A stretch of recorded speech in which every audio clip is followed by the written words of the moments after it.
Chapter 6.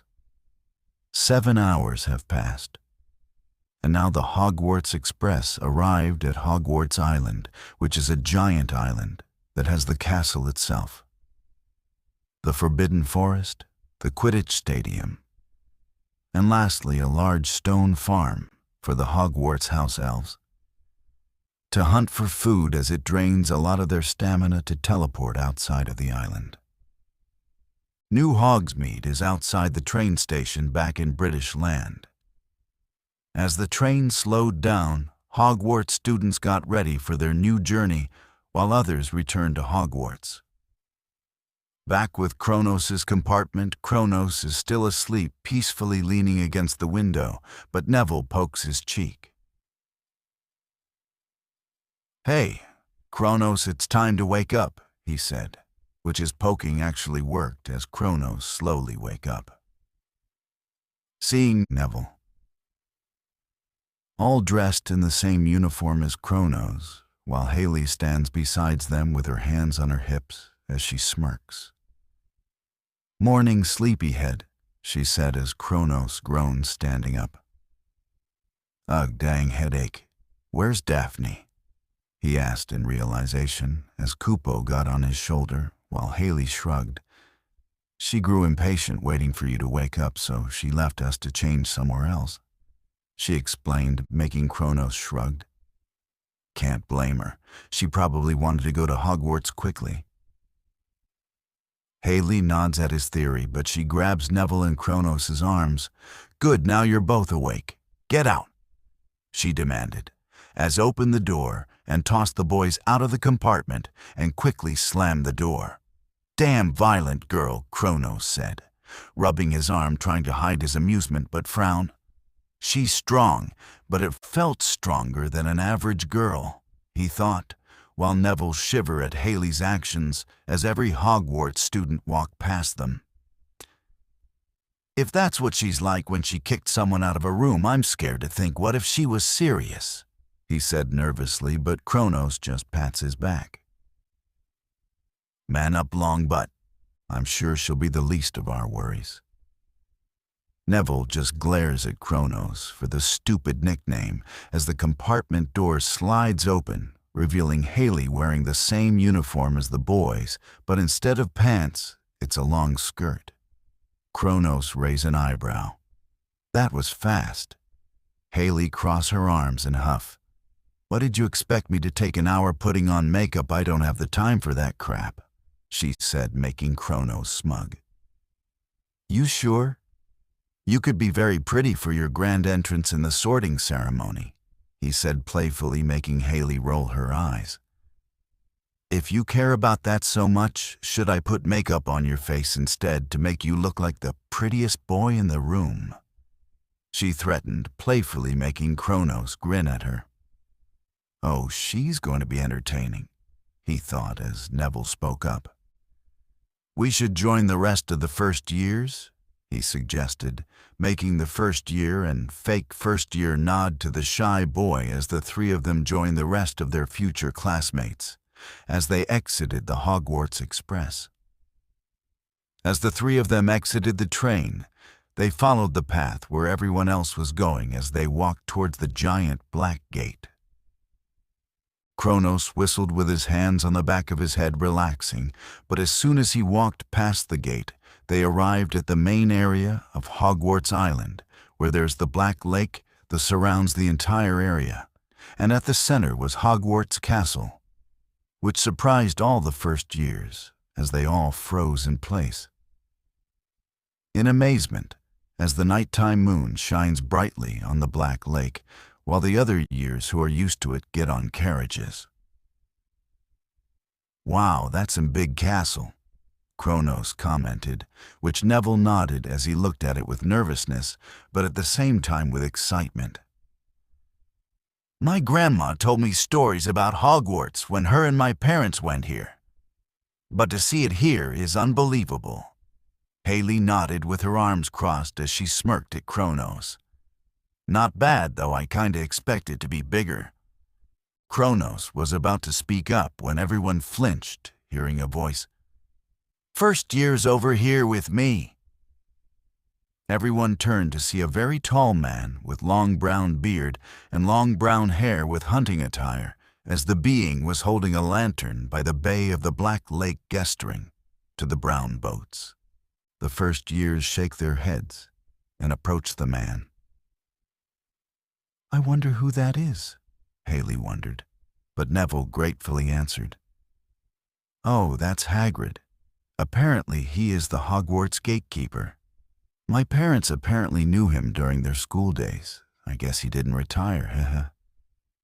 He chuckled nervously, trying to be calm, as everyone got closer to Hagrid as Kronos lowered his arms and looked at the tall, cubby man with a frown of a thinking.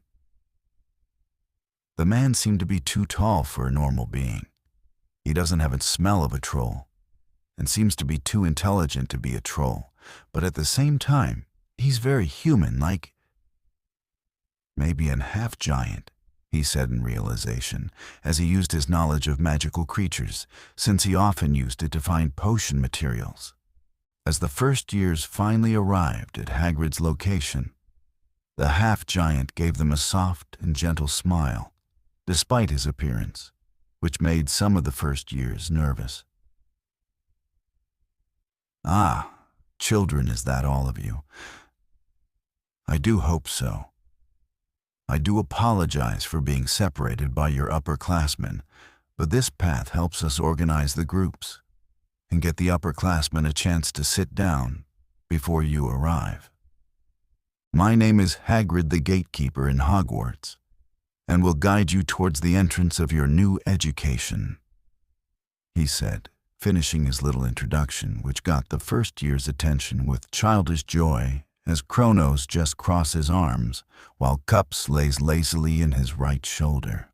Seeing the kid's excitement made Hagrid grin. "Right then, hop aboard on the boats, but please 4 at a time for each one. All aboard to Hogwarts," he said as he gets on his own boat, and soon everyone else follows. Kronos gets on a boat while Haley follows to join him, but Neville sits on another boat with a bushy brown hair girl who's seemingly talking to some other students. As Haley and Kronos sit down on the boats across from each other, a blonde, messy-haired boy with blue eyes gets on their boat. "Hey fellas, mind if I join ya?" he asked, which Kronos nodded with a tip of his fedora. "As and you shall receive, my good man." This made the blonde hair boy grin as he sat down next to Kronos. "Nice pet," the boy gesturing to Kupo said, which Kronos nodded to him. "Thanks and nice. Hair," he said awkwardly, which made the boy chuckle and wave dismissively. "Nice try, but thanks for the compliment. I'm Anthony Goldstein, by the way," he said, offering his hand, which Kronos accepted it. Kronos Evans, he introduced himself as Anthony, let go and look at Haley, who waved. "Call me Haley Rainleaf," she said, which Anthony nodded to her. "A pleasure to meet you," he said, as the boats started to move, making their boat feel a little swervy, making Haley grip on the edge of the boat in instinct. "I hope I don't get seasickness from this," she complained, making Anthony raise an eyebrow. "Not a fan of boats, Lady Rainleaf?" he asked, which Haley shakes her head. "No, I just not used to be on a boat." Anthony turned to Kronos. "What about you, Sir Evans?" Kronos just shrugged as he leaned against the edge of the boat. "I'm used to it. I've been on plenty of them in my spare time when I fish." This made Haley raise an eyebrow. "You do something as boring as that fedora?" she asked, making Kronos' eyes twitch of the nicknames. "Oh, we're going that far in nicknames, huh? Well, might as well join in on the fun," he thought as he crossed his arms. "Oh yeah, I have, because I have good patience when hunting, which I bet that's something you don't have, little leaf." This made Haley scowl at Kronos. "I have patience," she roared, which made Kronos cross his arms. "Oh yeah, prove it. I dare you to not speak for the rest of the boat trip," he taunted, which Haley, not wanting to be proven wrong, smirked. Deal, she confirmed as she sat and crossed her arms, making anything laugh at them. You two are ridiculous, Anthony commented, but Kronos smirked. Look who's talking, he said, making Anthony's eyes widen in mock outrage. What do you mean? Dude, you speak like a butler, he said, which Anthony gives Kronos an American salute. I'm just being respectful to my fellow classmates, nothing more, he said, making Kronos laugh. Keep telling yourself that, buddy, he said as Haley giggled to herself, which got Kronos' attention.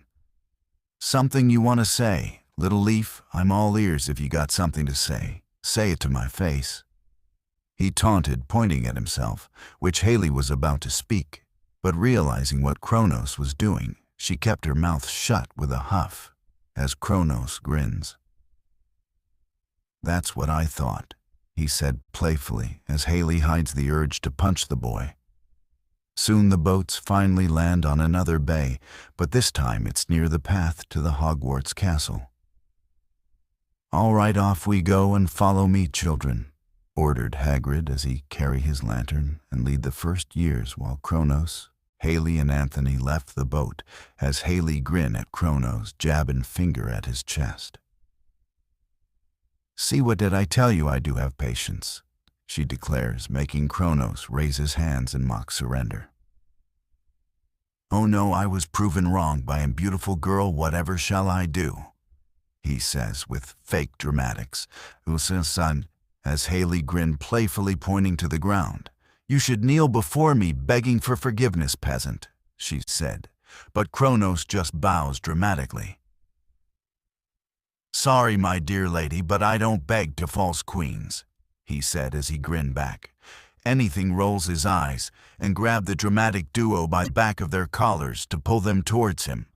And the group of first years, come on, you two, I'm not getting left behind because you two want to role play, he said as Kronos and Haley follow him, as Haley punched Kronos playfully on the shoulder, which he returned the favor with a gentle shove on her shoulder.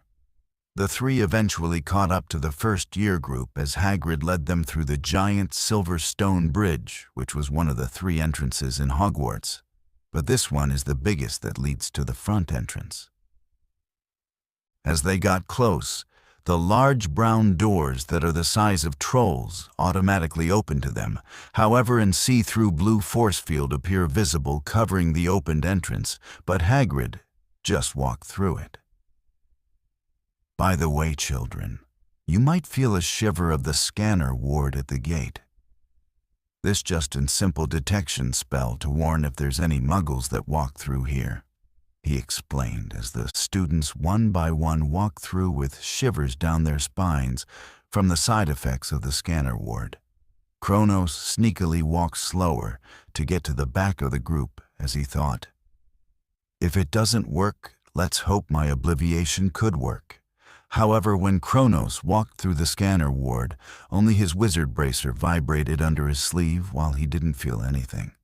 Kronos looked down at his wrist, which the vibration on his wizard bracer eventually stopped, but this development made him smirk. It protected me from the wards, he thought with a silent sigh of relief as he keeps walking with the first years across the Hogwarts campus grounds, as everyone looked around in amazement of the huge castle. Especially the Muggleborns, which Kronos find it funny because it would be their first year of being inside a fantasy realm.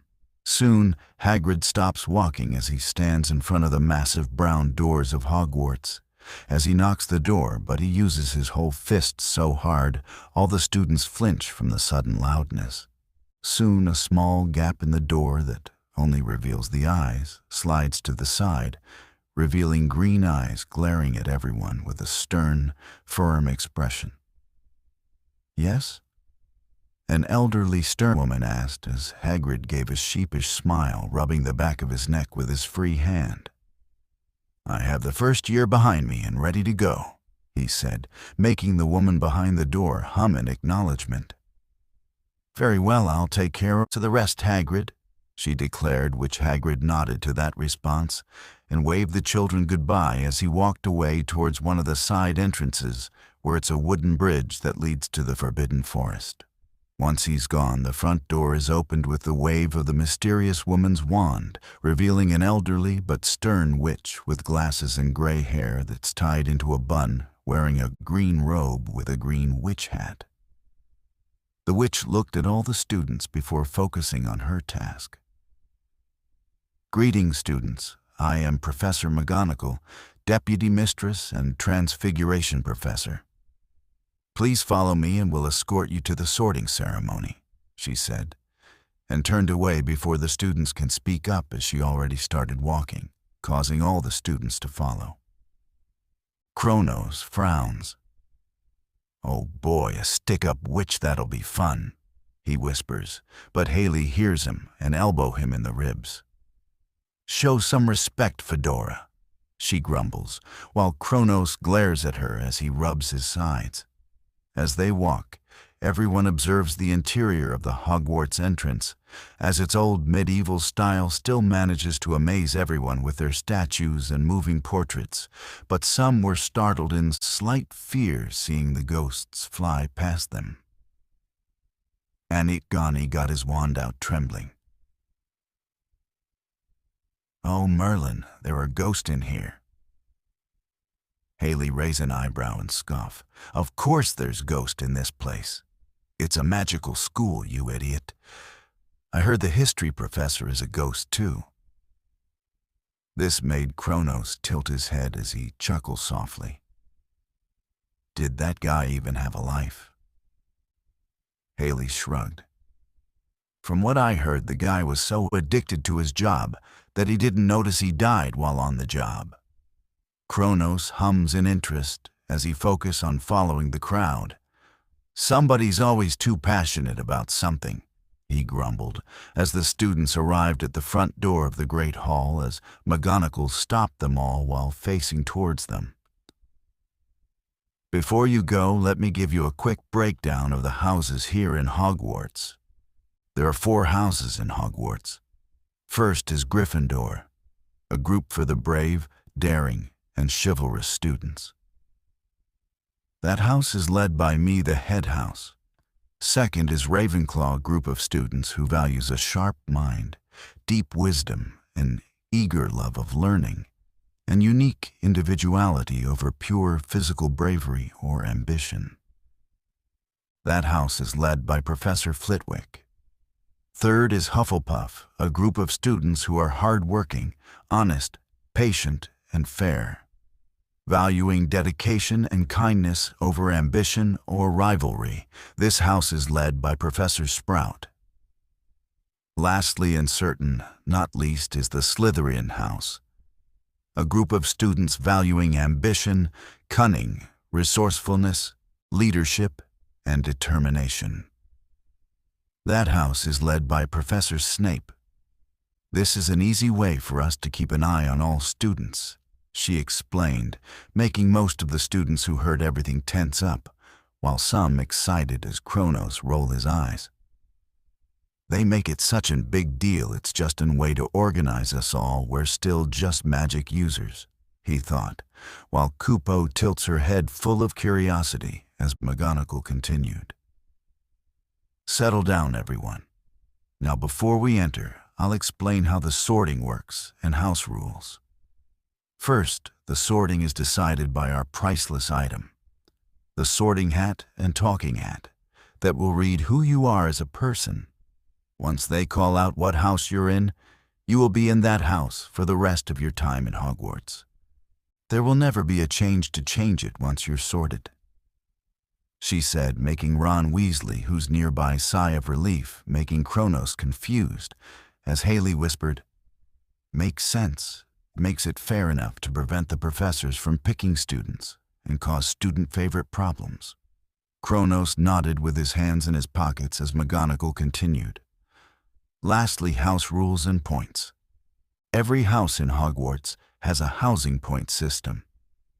You earn points by achieving great things we approve of, while you can lose points by breaking the rules. The house with the most points wins the house cup. Now then, do you all understand what I just said?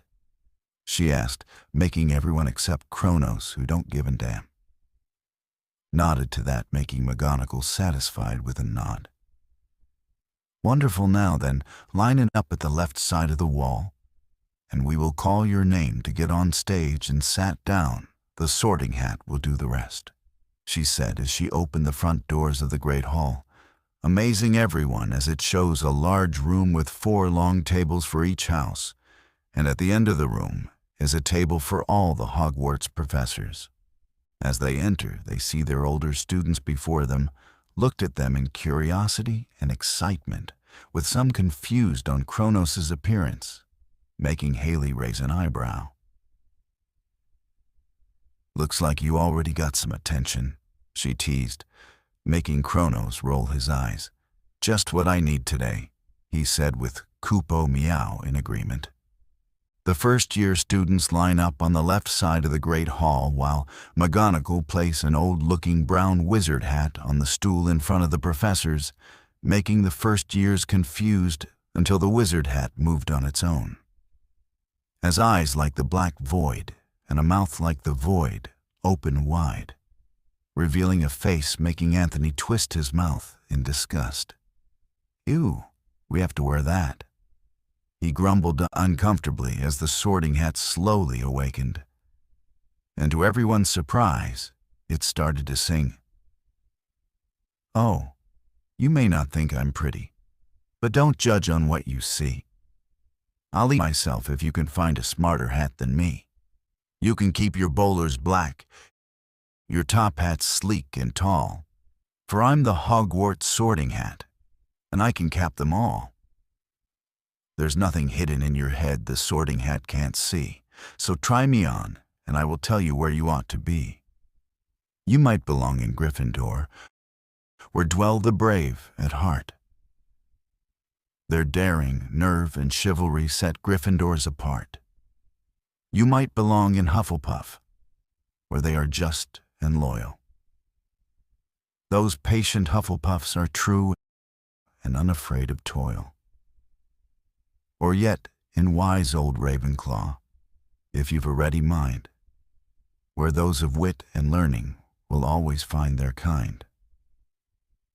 Or perhaps in Slytherin, you'll make your real friends. Those cunning folks use any means to achieve their ends, so put me on. Don't be afraid. And don't get in a flap. You're in safe hands, though I have none. For I'm a thinking cap. When it finished, everyone applauded to the Sorting Hat, while Kronos crossed his arms with a disliking, while Kupo was covering her cat ears. That was terrible, he thought, before McGonagall finally grabbed a scroll from the professor table, and with a quick shake, the whole scroll rolls down, hitting the floor, making Kronos' eyes widened. Shoot, I'm not on that list. I must think of something real quick, he thought in panic, but tries to hide it in his eyes as he slowly gets behind the first-year crowd as McGonagall called, Hannah Abbott. Hannah walked from the first-year crowd to the stool where she sat down, with a giddy but nervous smile on her face as McGonagall put the Sorting Hat on her head. Seeing a distraction, Kronos cast the disillusion charm to make himself see through like a chameleon, the closest thing to invisibility. He squatted down to the floor while Kupo got off his shoulder, still visible as she sat down while Kronos opened his palm. Pencil and black ink, he whispered, because the crowd was silent, waiting for the Sorting Hat to sort Hannah. Kupo spit out the items to the floor as Kronos quickly dips the pencil quill into the black ink. The reason for the pencil was for the weight of it, so he tossed it sideways last the crowd as he cast Wingardium Leviosa on the pencil as it flew, causing him able to use telekinesis to move it across the floor and slide under the scroll of list of people, and with a mental command, he writes his name on it in cursive like the rest of them, as Kronos, notice how all wizards and witches write in cursive. Once done, he used an accio to pull the pencil back in his hand as the Sorting Hat roared, "Hufflepuff!" The crowd cheered as Hannah Abbott was declared a Hufflepuff as McGonagall transfigured her Hogwarts uniform into a Hogwarts Hufflepuff uniform. As Hannah sat down at the Hufflepuff table and the next person was called, Kronos used a cleaning spell on the pencil before Kupo swallows the items back up, as Kronos turns off the disillusion charm while standing back up and Kupo on his shoulder.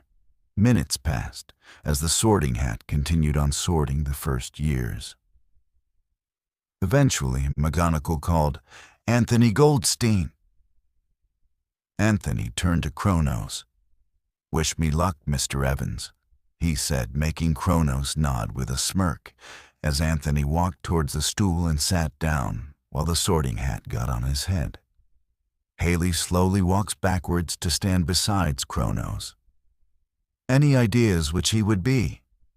Kronos tilts his head. "Maybe Ravenclaw," he said, but that's when the hat called, "Ravenclaw." The crowd applauded, and even Kronos and Kupo joined in, as Anthony's outfit changed and he sat down at the Ravenclaw table. Haley tilted her head to Kronos with a soft smirk. "Did you guess everyone else right?" Kronos shrugged. "I couldn't care too." And Haley shrugged. "Fair enough." However, their short talk was stopped as a McGonagall call, "Haley Rainleaf." Haley looked at Kronos with a raised eyebrow. "Any ideas for me?" Kronos tilted his lip like if he was pretending to think, "Maybe Gryffindor, you are stupid enough to be one." Haley softs and waved a dismissive hand. "Very funny Fedora," she said, as she walked up to the stool and sat down as the Sorting Hat landed on her head. But the Sorting Hat twitched in interest as it read her thoughts and personality as he speak in her head. "How fascinating and hybrid now that I never seen before. Half human, half. Can you skip the analysis and get it over with?" She cut him off in her head.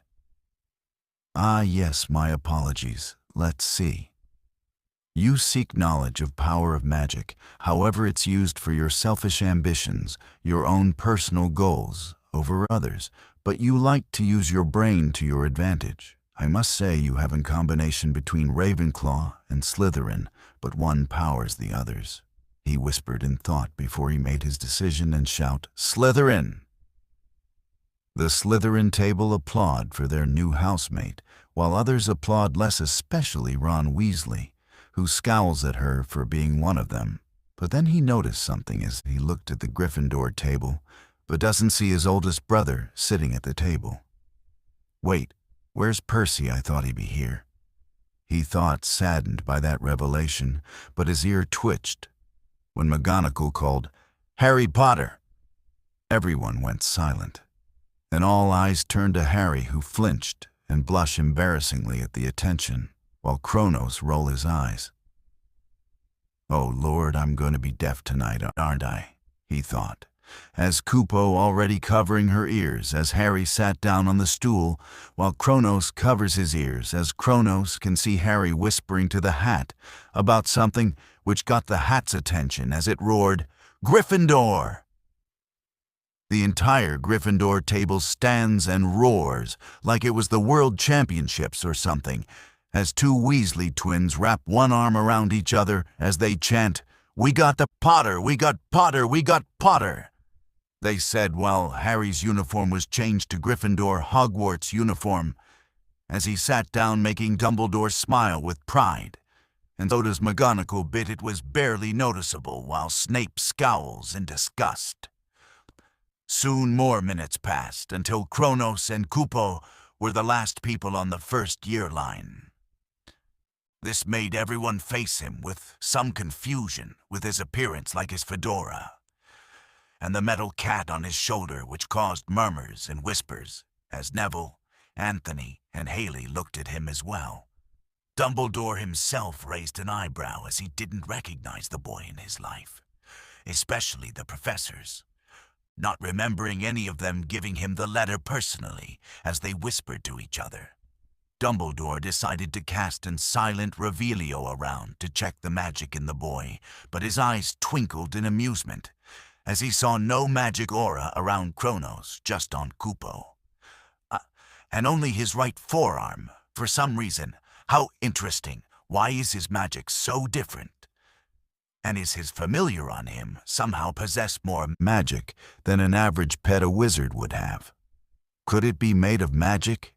He thought as McGonagall cut the silence with a cough as she read the scroll, but her eyes widened in surprise as she said, Kronos Evans.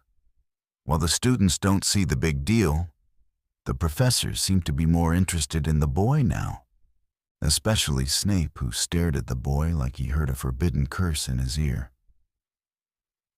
Evans, isn't that? Professor Sprout asked in a whisper as Professor Flitwick nodded and whispered back. It could be possible. I mean, his hair is the same color as her? But I thought Potter was the only Evans left, Professor Hooch whispered, as Dumbledore's moonlit glasses somehow twinkle more as his smile grow, but not anything bad, but as if he's about to witness a miracle. Now that's more interesting. More ghosts of the past I see, he thought as Kronos walks towards the stool as McGonagall stared at him in disbelief. You're really an Evans? This made Kronos raise an eyebrow. Yes? He said, oblivious to it all, as McGonagall shakes her head. My apologies for that question, she said as she looked at Kupo. Is this being your familiar? I never seen one like them before? Kronos nodded as he put Kupo in his arms. She's one-of-a-kind family inheritance. Don't worry, she's well-trained, he said as Kupo waved to McGonagall with a tilt of her head, making McGonagall chuckle. Very well. Please remove the hat so I can place the sorting hat down on you, Mr. Evans. Kronos nodded as he sat down on the stool, putting his fedora down while placing Kupo on his lap. The sorting hat was placed on Kronos' head, but the sorting hat's eyes widened as it roared in Kronos' head, what a full-blood muggle in Hogwarts. Kronos winced at the loudness and frowned. Keep it down, you old fart. I already have a headache, he said in his thoughts to communicate. But how is this even possible? I can detect magic on you, but it's clearly not from your body. Kronos rolled his eyes. Look, I'm not giving you any answers. I don't even want to be here. So let's get this over with. You smell like a wet dog that hasn't showered in 2,000 years. The sorting hat growls and huffs. Fine, but since you catch my interest, I won't throw you to a random house like others that angered me. This made Kronos raise an eyebrow in curiosity, but the hat kept talking in his mind. Huh. Despite being a fake wizard, you do seem to have quite an interesting personality.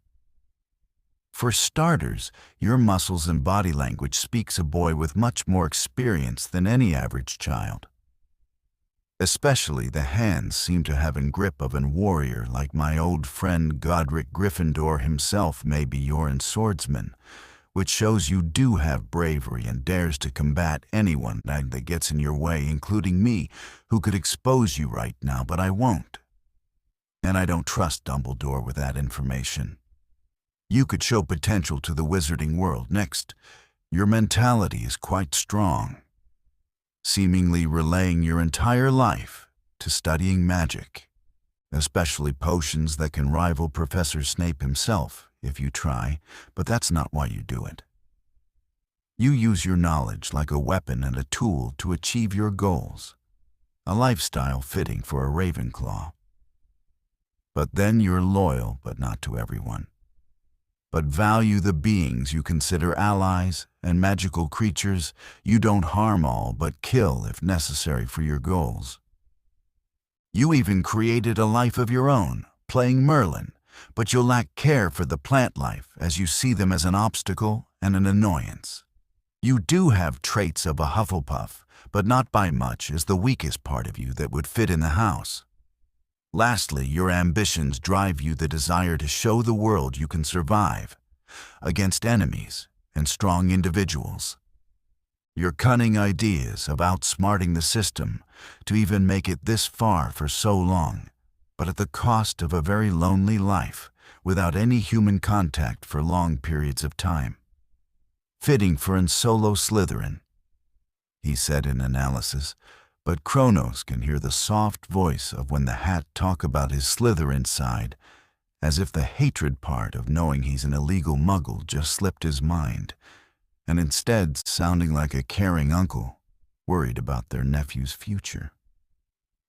The hat continued. Strange you have traits of them all, mostly Gryffindor, Ravenclaw, and Slytherin are most showing, and less Hufflepuff. So since it's a rare situation for a student to have all house traits, you're allowed to pick where you want to go, he said in Kronos' mind, as Kronos pouts. I don't really care, just do it for me, he said, as he looked around seeing Neville in Gryffindor, Anthony in Ravenclaw, barely looked at the Hufflepuff table, and then looked at Haley at the Slytherin table. Somehow longer than he should as the house chuckle. Oh, I think your heart knows where your path leads. Kronos' eyes tilts up to the hat. What do you mean by, he said out loud before he was cut off as the hat declared in a roar, Slytherin! All froze in place as it took 5 minutes for the hat to choose which house Kronos would go to. But Professor Snape broke the silence as he slowly clapped his hands together, staring at Kronos with intensity, which slowly caused the other professors to start applauding. And soon everyone applauded to the final sorting of the year. Chapter 7. With Kronos finally sorted, McGonagall removes the hat from Kronos as he shakes his head, realizing what's happening as he puts his fedora back on, helping Kupo on his shoulder and finally standing, and quickly use his illusion necklace to change his outfit illusion to Slytherin Hogwarts uniform making. McGonagall raised an eyebrow as she didn't have her wand out, but the sorting hat that was placed on the stool after Kronos stand up quickly commented, It seems Hogwarts herself grew impatient with him, just like we all did, he said, making McGonagall turn to the hat in confusion as Kronos raised an eyebrow, looking over his shoulder to notice the hat was giving him a wide smile, making Kronos realize the hat helped him by covering his tracks using the Hogwarts magic as an excuse. So he quickly walked towards the Slytherin table, while McGonagall turned to look at Kronos' back before shrugging. Grabbing the sorting hat, making her way to her seat, playing the sorting hat in front of her facing the students like the other professors. As Kronos hot close, Haley called out, Hey, Fedora! She gestured to the seat next to her as Kronos sat down. Surprised to see me here, little leaf. Haley groans of fake annoyance. Ugh, don't get me started. I was just having a little party in my head just to celebrate your annoying voice away from my ears for 10 minutes. This made Kronos smirked and flip her off. Sorry, my lady, but I'm here to stay, so better get used to it, he said, making Haley roll her eyes as Malfoy, who's at the table seeing Kronos' hand gestures, scowls. Put that hand motion away, we're not in America, you dog. He scowls, but Kronos just gives Malfoy the finger with both hands. Why don't you come here and make me hair gel? This made Malfoy growl, and before he raised his wand blaze, Zabini cut the fight off. Knock it off, let's not lose points on our first day, and Malfoy stop giving orders, you're not the boss of us, he said, making Malfoy glare at him. Not the boss, do you know who my father is? He's Mr. Hairgel, am I right? Kronos said as Malfoy turned to him in anger as Kronos rested his chin on his palm. "Oh, did I get it wrong? Maybe it was Mr. Blonde Terrorist, because if I recall, your father enjoy having a dark lord up his worthless, expansive rear." This made Malfoy get his wand out. But Gemma Farley, the male stern Slytherin prefect, roared, "Knock it off, both of you, or you will be sent to talk to the head of house," he said, making the older students shiver in fear as Malfoy growls in frustration, but put his wand away and sat down, making Kronos smirk in satisfaction, which annoyed Malfoy more. But Haley chuckles. "Bold of you, Fedora," Kronos shrugged. "Not a big fan of his father or his co-workers. Can't blame you, nobody does. They only keep the Malfoys around for their money." Kronos crosses his arms and sighs. "Ain't that the truth?" he said while Kupo climbed down to sat on Kronos' lap, making Haley pet the metal kitty. The chatter was stopped as everyone noticed Headmaster Dumbledore stand up to get their attention. Our apologies for the delay speech. We had a personal matter to discuss, but with that out of the way, I welcome the older students back at a new year in Hogwarts. And for the first years, I welcome you to Hogwarts, and hope you enjoy your stay. First announcement. I would like to announce this year's defense against the dark arts, Professor Quirrell, he announced, causing Quirrell to stand up despite looking nervous and anxious, making Kronos raise an eyebrow. "This man looks like squirrels climbing his clothes, and what's with the turban on his head, it looks way bigger than normal," he thought, as Haley sighs. "One downside of Hogwarts, it's the only school in the wizarding world to not have a permanent dark arts teacher." Kronos scoffs. "That rule is so stupid saying it's in cursed class," he said, while Quirrell sat back down and Dumbledore continued. "As you know, just a reminder to the new students, the Forbidden Forest is off limits to all students," he said. However, Kronos' smug grew mentally, dodging the warning. "Sorry, but I plan to check that place out anyways." Could have good ingredients anyways, he thought, as Dumbledore made his final announcement.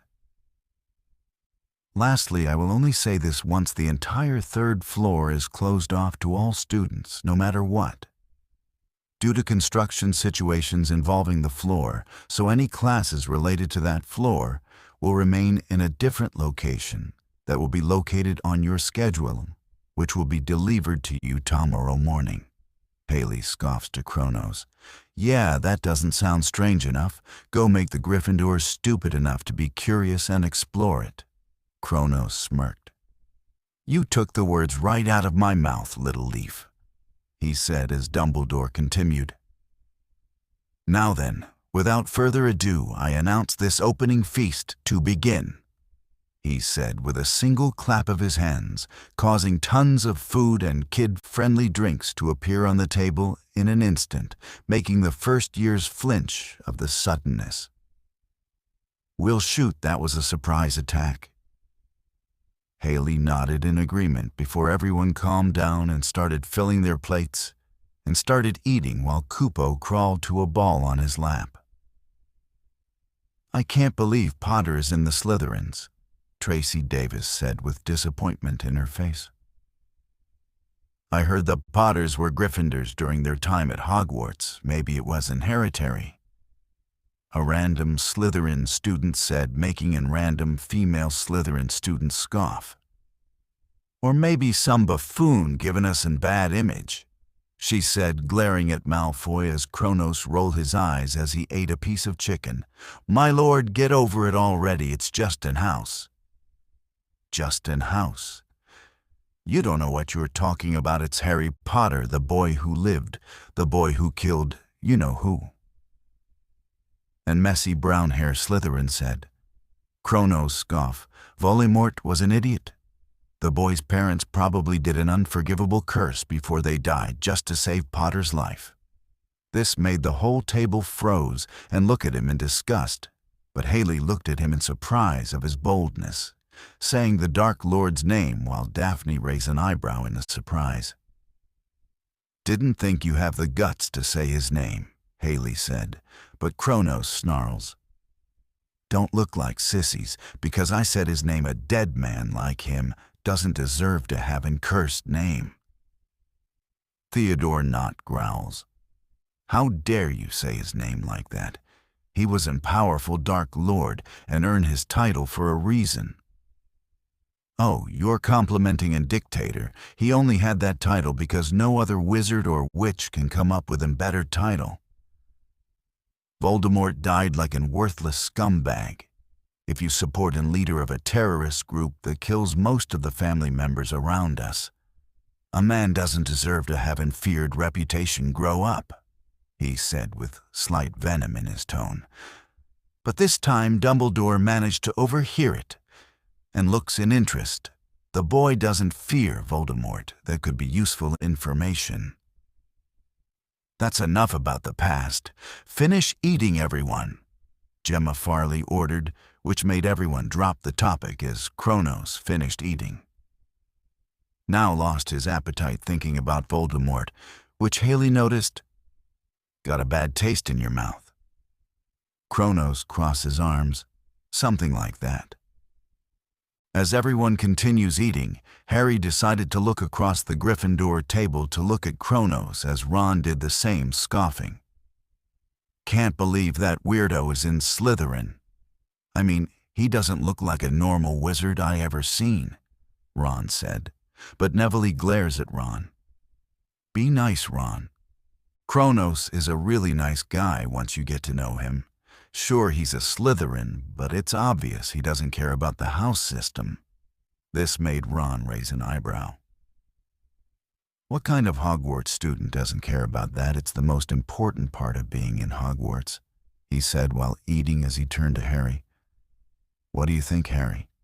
However, Harry is lost in thought as he stares at Kronos' back. "Evans. I heard that name before. Wait, wasn't that Aunt Petunia's original last name before marrying Uncle Vernon? That can't be a coincidence, can it?" He thought until Ron poked his shoulder. "Hey mate, you all right?" Harry shakes his head and nodded. "Yes, sorry about that. What were you saying?" Eventually, when most of the students were done, the food was teleported away, making some of them satisfied with how much they ate. Dumbledore used his wand to make his voice louder as he said, "I trust you all had a fantastic first feast of the year. More will arrive every day for your enjoyment, but that's not important. What is starting your first classes tomorrow morning, so please get some nice and needed rest, and prefects, please escort your housemates to their dorms. Have a wonderful first night here at Hogwarts." With that, he turned the spell off. As all the prefects in Hogwarts got up, which from what Kronos understands is prefects are like the student council presidents for each house. Gemma Farley got up. "Everyone with me," he said with a commanding tone, which made the Slytherin house silent and followed their prefects. Ron was worried since his brother isn't here for his prefect role, but luckily each house has 2 prefects with each one gender. So luckily the female Gryffindor prefect led the Gryffindors away from the Great Hall. As they all walk across the halls, Kronos looks around, seeing the moving portraits staring at the group of students. Kronos focuses on the Slytherin crowd and quickly realizes they are descending. "Oh, great, the dungeons. How fitting for snakes and rats." Daphne walked behind Kronos as she raised an eyebrow in a serious tone. "What did you expect, a sky tower like Ravenclaw?" Kronos twisted his lips in interest. "Hey, I would prefer that over smelling like filth like in Pottle's shithole." And random male Slytherin student chuckled. "That's true, but it's the best we have." Kronos shrugged as they soon arrive at a dungeon hallway until they make a stop at the gray brick hallway, making the first years confused. "Where in Merlin's beard is the entrance?" asked Theodore Knott.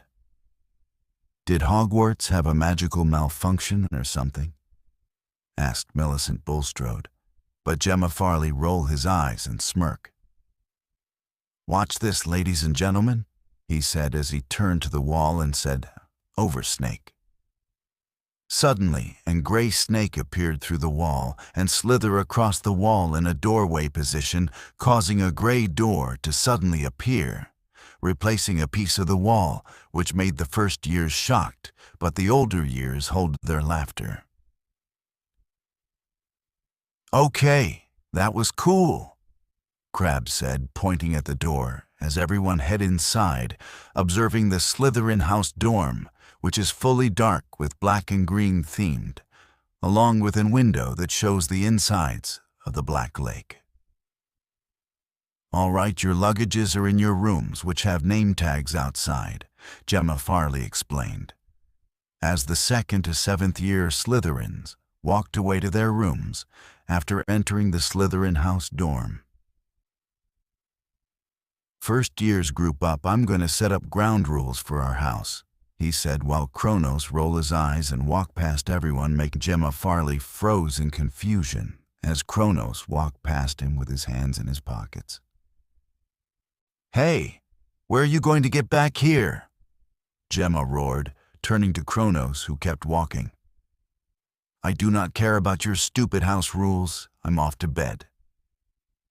This made Gemma growl. "Evans, get back here this instant. I am your prefect, and I make the rules," he ordered. But Kronos gave him a dismissive wave, making Gemma grab his wand and fired. "Stupefy!" he roared, but Kronos dodged it easily with a tilt of his head, shocking the first years as Malfoy scoffs. "Lucky shot," me murmured as Kronos finally turned to Gemma. "Do you mind I rather keep my head?" Gemma growls and fires the same spell again, but Kronos keeps dodging them while keeping his pockets.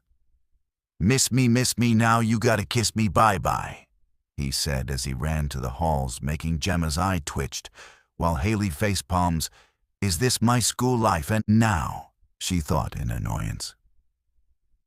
Kronos keeps walking, while Kupo tries to hold her laughter as Kronos looks at each name tag next to the doors. Luckily, one hallway is for boys, while the other is for girls. As he walked, he kept walking past doors that have name tags, but not his own. Nope, not that one. "Ah, here we go," he said, finding a door, but unlike the other name tags that are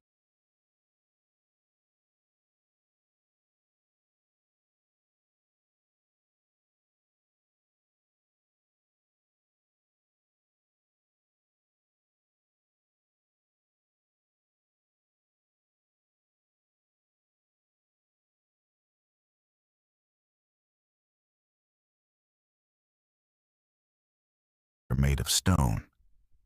This one is made of wood, like it was a last-minute decision with no roommates, luckily.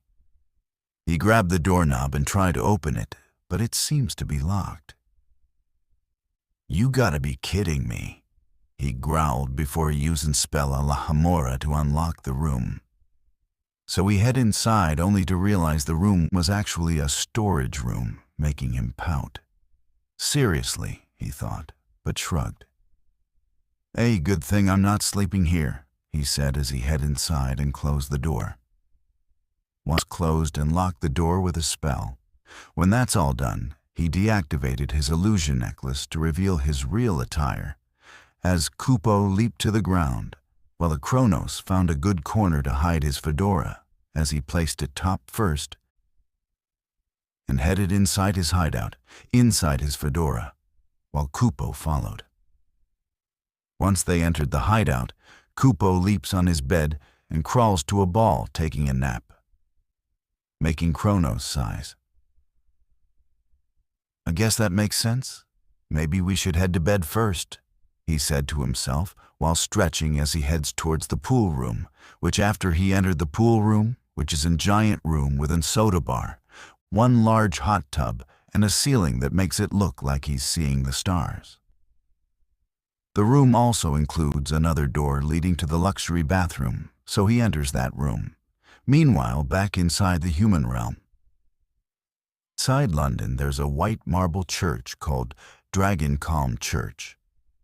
Where it looks like a normal church, however, underneath it is a different story as a dungeon is shown with a dark hallway full of metal doors all around the one hallway. And at the end is a red wooden door. At the entrance of the hallway is a stone staircase leading down, as currently 2 men in suits with each of them have their hands on the shoulder of the person in the center, as it's revealed to be an Hogwarts Gryffindor student with a black bag over his head, while his hand is tied up behind his back. The 2 men in suits open one of the metal doors and they enter, revealing an interrogation room, where the lantern light that's being attached to the ceiling only brightens up half the room, while the other side is in darkness, where a figure has their arms crossed and leaning against the wall. They smile, seeing their boys arrive with the hostage. "I trust he didn't give too much of a fight, boys," the figure said, which has a female voice. One of the men in suits shoves the Hogwarts student down to the seat in front of the metal table, while the other men in suits speak. "Unfortunately, he did try to fight back, but we managed to weaken him with a sleep dart. When he awoke, we already arrived here, and he was only awake enough to walk." "What are your orders, Don Ivanova?" he asked as the figure that was hiding in the shadows walked into view, revealing herself to be Solstice Ivanova, the mafia boss and founder of the Ivanova crime family, which is the only mafia in London. Her facial appearance is a mature woman at the age of 32, with navy blue hair that's styled as in pixie bob, with a braided ponytail that goes down to her neck. Her eyes are brown with eyeshadow covering her eyes, and with a scar that comes from the middle of her nose, across and down the right side of her lip. Her outfit is a suit, however the jacket is white, with black Fantasy Dragon logo on each shoulder. Under it is a dark gray tucked-in button-up shirt with 2 buttons off, showing her black chain necklace. For the pants, they are black with a black bat that holds a pistol holster on the left side, while the right side is a wand. Her shoes are fully white to match the jacket. "I'll handle the rest myself. Get out of my sight," she ordered in a serious tone, causing both men in suits to leave the room and close the door behind them, now alone. With the kidnapped student Solstice approached the student and removed the black bag, revealing Percy Weasley with a bruise on top of his left eyebrow and wincing at the light. "Well, well, finally someone I can talk to," she said, getting a switchblade out, startling Percy as she puts the tip of the blade under his chin, lifting his chin up to look at her in the eyes as she tilts her head. "So, you're this generation of wizards. I'm not impressed," she said with a scowl, walking away from Percy as he scowls.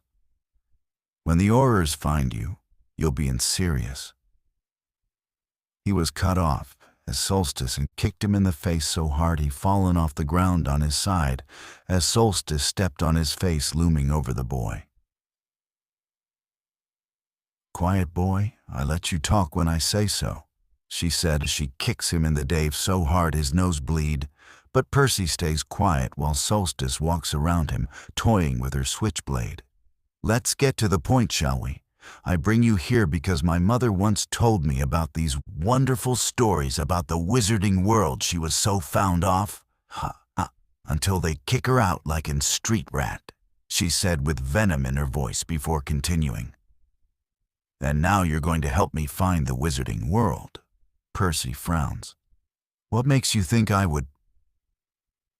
Crucio Percy was cut off again as Solstice got her wand out and cast the torture curse on him, causing Percy to cry in absolute pain, with tears in my eyes, until she stopped. When she did, Percy glared at her with hatred in his eyes as he growls, "You used the forbidden curse on me? Do you have any idea what you—" He was cut off as she kicked him in the stomach, knocking the wind out of him. "Oh, Bo, who I use and curse, whatever shall I do?" she taunted, while pulling his hair to look at her in the eyes. "Let me tell you something, Brett. I don't care you want to know something. I had to sacrifice a witch in a soul transfer ritual just to possess this body. Luckily, I was able to transform my body back to my real one, so I can burn my old muggle body away. What makes you think I care if I use a curse? Besides, I thought using a curse instead of a gun or a drug would be fun for me to use a wizard's weapon against them," she said, as she slams his face to the ground, making his nose bleed. "So let's try this again. You're going to go be a good boy and give me my answers on how to get to the wizarding world, or else I'll try something else. Maybe get your whole family involved. It would be a shame if your baby sister had to scream her pretty lungs out just to get what I want," she said in an annoyed, serious tone, making Percy Weasley look at her from the corner of his eyes in full hatred, but tries not to fight back, making Solstice smirk. Good boy. Chapter 8, meanwhile.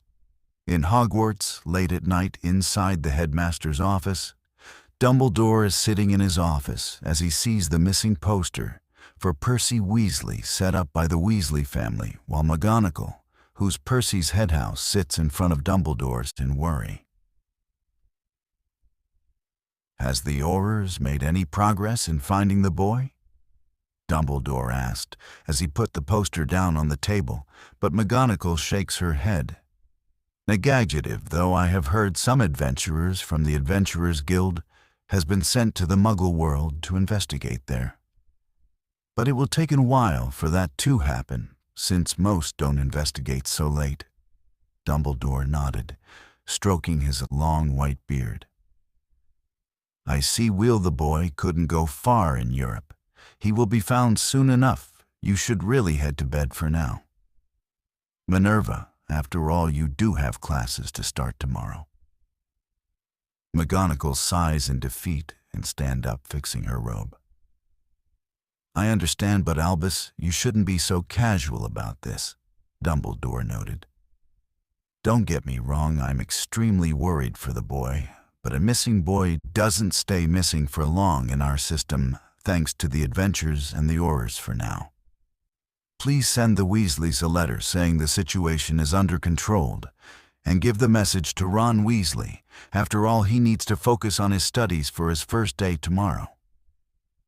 McGonagall nodded and turned away, leaving the office as the Sorting Hat that's relaxing on his private self stretches lips. "She's being too paranoid for this." Dumbledore chuckled. "I cannot blame her. A student like Percy is certainly something to worry about, but if they have trouble finding him, they know who to call." The Sorting Hat twitched in interest. "So were you satisfied with Harry's sorting?" Dumbledore noted. "While being in whatever house he's in doesn't strike of any importance to me, it is results we care about, although it did give me some pride that he's in my old house. And Minvera will take care of the boy, well, just like his father," he said, but turned to the Sorting Hat. "You know, I'm curious. Why did you take so long for the last child?" The Sorting Hat raised his left eye like if it was an eyebrow. "You mean Mr. Kronos Evans? Why, that's because he's a special child, one of the rarest wizards to have traits of all the houses. It was a very difficult decision, but I think Slytherin will fit him fine." Dumbledore nodded, taping his chin. "I see. May I ask, when he put you on his head, is he somewhat related to Potter in any way?" "You mean Lily Evans?" Despite I can't scan any bloodline, as it's not my function, I can tell by their personalities. He does have some sort of relation to her. After all, I do remember what hers was like. Especially the red hair, however, probably not a direct one. Like young Potter is maybe a distant relative we never saw before. But regardless, he will be an interesting student. As he finished, Dumbledore daced forward, taping his elder wand to the table. Interesting indeed, old friend. The next morning, before the breakfast feast, Haley Rainleaf is at the Hogwarts library as she was holding a biology book. As she reads, she sighs of disappointment.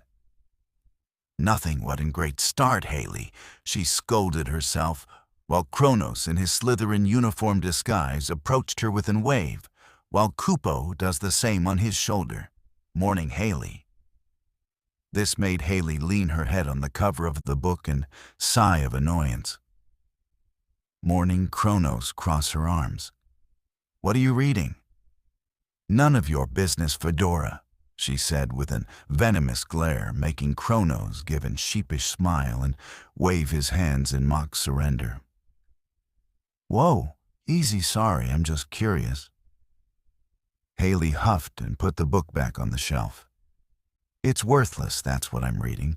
Why are you even here? She said, turning to him as Kronos shrugged. Me and Kupo were going to the Great Hall for breakfast, where I found you by the library entrance and figured I'd go say hi. Why? We only talked yesterday and think we're friends now, she asked as Kronos rubbed the back of his neck looking away. I mean, I assume so. We got along yesterday and thought you liked the company. If you want me to stop, then I could. Haley looked at him, ready to tell him to go away forever.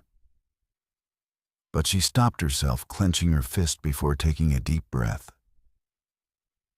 No, it's fine, she said, rubbing her left arm with her right hand. Sorry for my attitude, just thought I would do early reading to make progress on my personal project, only to have waste time, and I lashed out at you. I apologize, and to tell you the truth, I never had friends my age before. Kronos looked at her and softened. Well, me neither. I'm kinda an introvert growing up alone. I guess yesterday, I just assumed that. Haley turned around, having her back towards him. You really want to be my what friend? Kronos nodded. Sure, I think you're a nice person to hang out with. I mean, come on, who's going to go banter with me better than you can? Am I right? Haley giggled softly before looking over her shoulder at him. I guess that's true. Fine, Fedora. Let's see how our adventure on friendship will go. Now let's go. I'm starving, she said, walking forward, exiting the aisle, heading to the exit, as Kronos chuckles and shrugs. I guess that's one way to make friends, right? He asked Kupo, who nodded as Kronos turned around and followed Haley.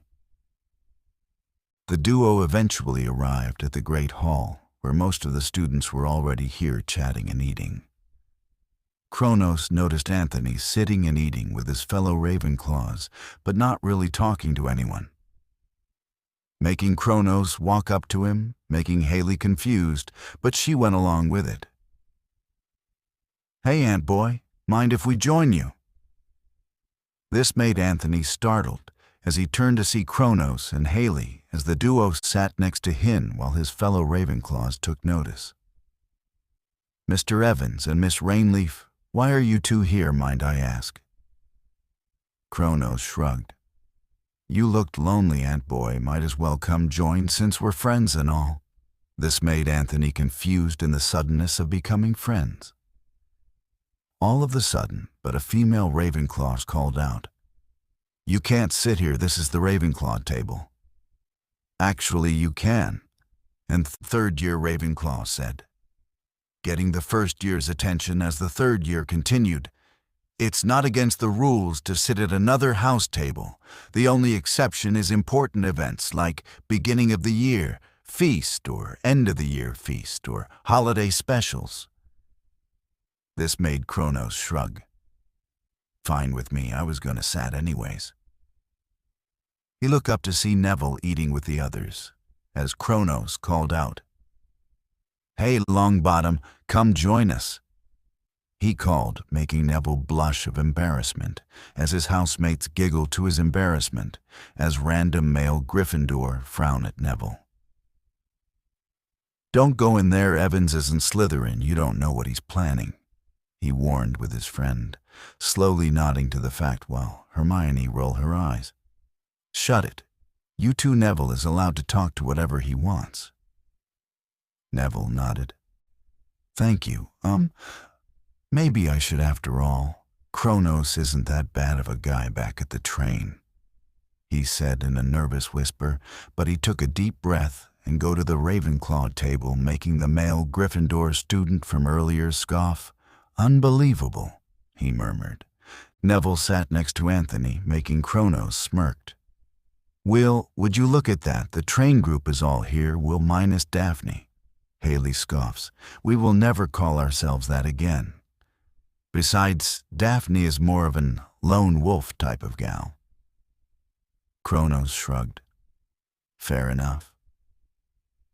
"So anybody looking forward for our first classes?" Anthony asked, making Neville nod slowly. "Well, I am quite curious what Hogwarts has for us, but I worried about potions." This made Kronos raise an eyebrow. "Why is that?" "Well, Snape looks pretty scary, and I heard he doesn't have a good reputation as a professor." This made Anthony scoff. "You think that's scary? At least flying lessons isn't until next week." This made Haley raise an eyebrow. "You afraid of heights, Anthony?" Anthony nodded. "Let's just say, my older sister was not a very good flying teacher despite her Quidditch experience." This made Kronos snort. "Don't worry, Neville and Anthony, I'm sure you'll do fine. Besides, you have me here as your friend." Haley rolled her eyes. "Talk about an ego. You really are into the whole friendship thing today." This made Kronos froze and look away, chuckling. "Oh, really, I barely noticed." Neville smiled softly. "I wouldn't mind. You seem to be a kind fellow, Kronos." Anthony nodded in agreement. "I agree, Mr. Evans is certainly an interesting fellow to stay around with." This made Kronos look down and blush. "Thanks, you guys." This made Haley smile softly at him. As they all talked to each other, Snape at the professor's table glared at Kronos, not with hatred as he always does with Harry, but with interest. "Kronos Evans. Let's see if you're as skillful as your aunt," he thought. Soon, breakfast ended, and Kronos' new group of friends head for their first class, as Anthony had to split up since his classes are different, and with the Hufflepuffs, while Neville stays with Kronos and Haley, as since their classes are mostly with Gryffindors and Slytherins. When they arrive at the area with the moving staircases, Kronos frowns. "Oh, you have got to be kidding me. Who designed this?" he grumbled, making Kupo hiss as Haley shrugged. "The 4 fools who build this place," she said as the staircase arrived to their location, causing them to step foot and climb up the stairs as Neville. Look at the ledge, seeing the deep bottom of the room. "Oh gosh, I don't like heights." "Then don't look at it, idiot," Kronos said, grabbing the back of his collar and pull him towards him, making Neville land on his butt on the staircase. But Kronos didn't care, and literally drag him away, entertaining the classmates nearby, as Neville covers his face of embarrassment, as his face turns red, while Haley raised an eyebrow. "Did you have to do this?" Kronos shrugged. "He'll thank me one day," he said as they arrive at the hallway leading to the Transfiguration classroom. Eventually, the first-year Gryffindors and Slytherins enter the classroom as everyone sits down Kronos. After helping Neville stand back up, he sits next to Haley while Kupo sits on the desk. Haley raises an eyebrow. "Where's the professor?" she asked as Kronos looked around for Professor McGonagall, but Kupo noticed a gray with black striped cat laying on top of the professor's desk, making Kupo meow, getting Kronos and Haley's attention. "What's up, Kupo?" Kronos asked with an raised eyebrow, as Kupo got off the desk and walked towards the professor's desk. Once she closed the distance, she jumped and made it on top of the desk, sitting in front of the gray cat.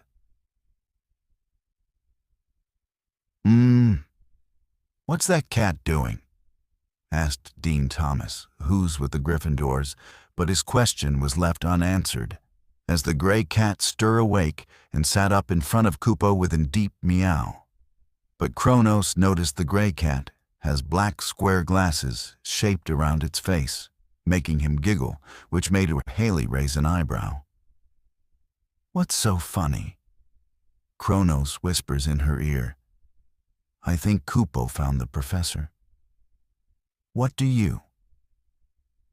Haley cut herself as she realized, as her eyes widened. "Cool," she whispered, as the class bell rings across the whole building, as since it's a school it does have a bell, which the sound of it is more angelic instead of loud.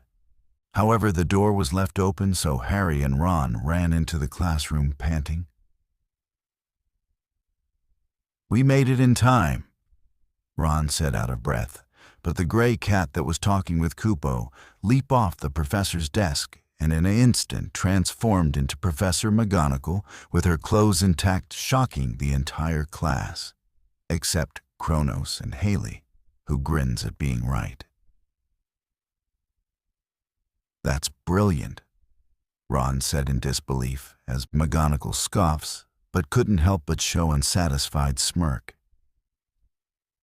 "Why, thank you. I took pride in my transformation. However, you were late, Mr. Weasley, and Mr. Potter'll only give you one warning of today, since it's your first day. Next time it will be detention." Harry and Ron nodded, embarrassed at being called out, making the class giggle at them as the duo went to sit down. McGonagall turned to Kupo, who tilted her metal head. "You're an interesting familiar but clever to catch my facade." Kupo nodded and retreated back to Kronos' desk. "Professor, what was that transformation?" An random Slytherin student asked. "Metamorphmagus transformation, and transformation spell that can turn a human being into an animal.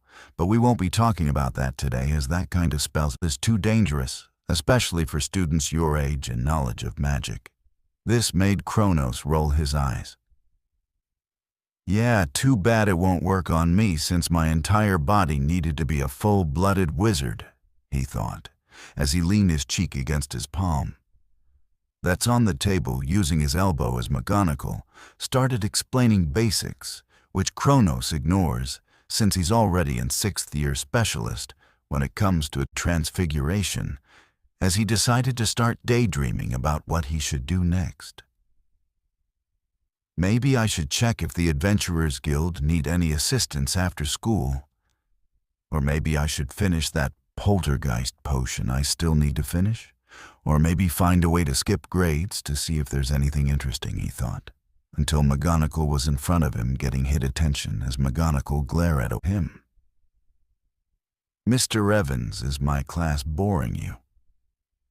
This made Kronos raise an eyebrow as he gave a sheepish smile. "Would you be mad if I said yes?" His classmates look at him like if he has a death wish, while McGonagall raised an eyebrow with a frown on her lips. "Is that so? Well, since you clearly look like you know what to do, let's see what you can do," she said, as she grabs an empty parchment and uses her wand, as she said, transformation, causing the parchment to turn it into a rock, catching the first year's attention, as Kronos just stares bored as McGonagall's placed the rock in front of him. "Today's first lesson is to turn this into a metal needle. Think you can try that, Mr. Evans?" she said with her arms crossed, hiding her excitement to see him fail. Kronos shrugged, ready to use his hands, but quickly remembered he had to not make it too suspicious. So he grabbed his fake wand and tried to remember how the books show the wand movements, as in the past he never used wand movements. After a slow wand movements, he said, "Transformation." This caused the rock to easily transform into a metal needle, shocking everyone, including Haley and McGonagall.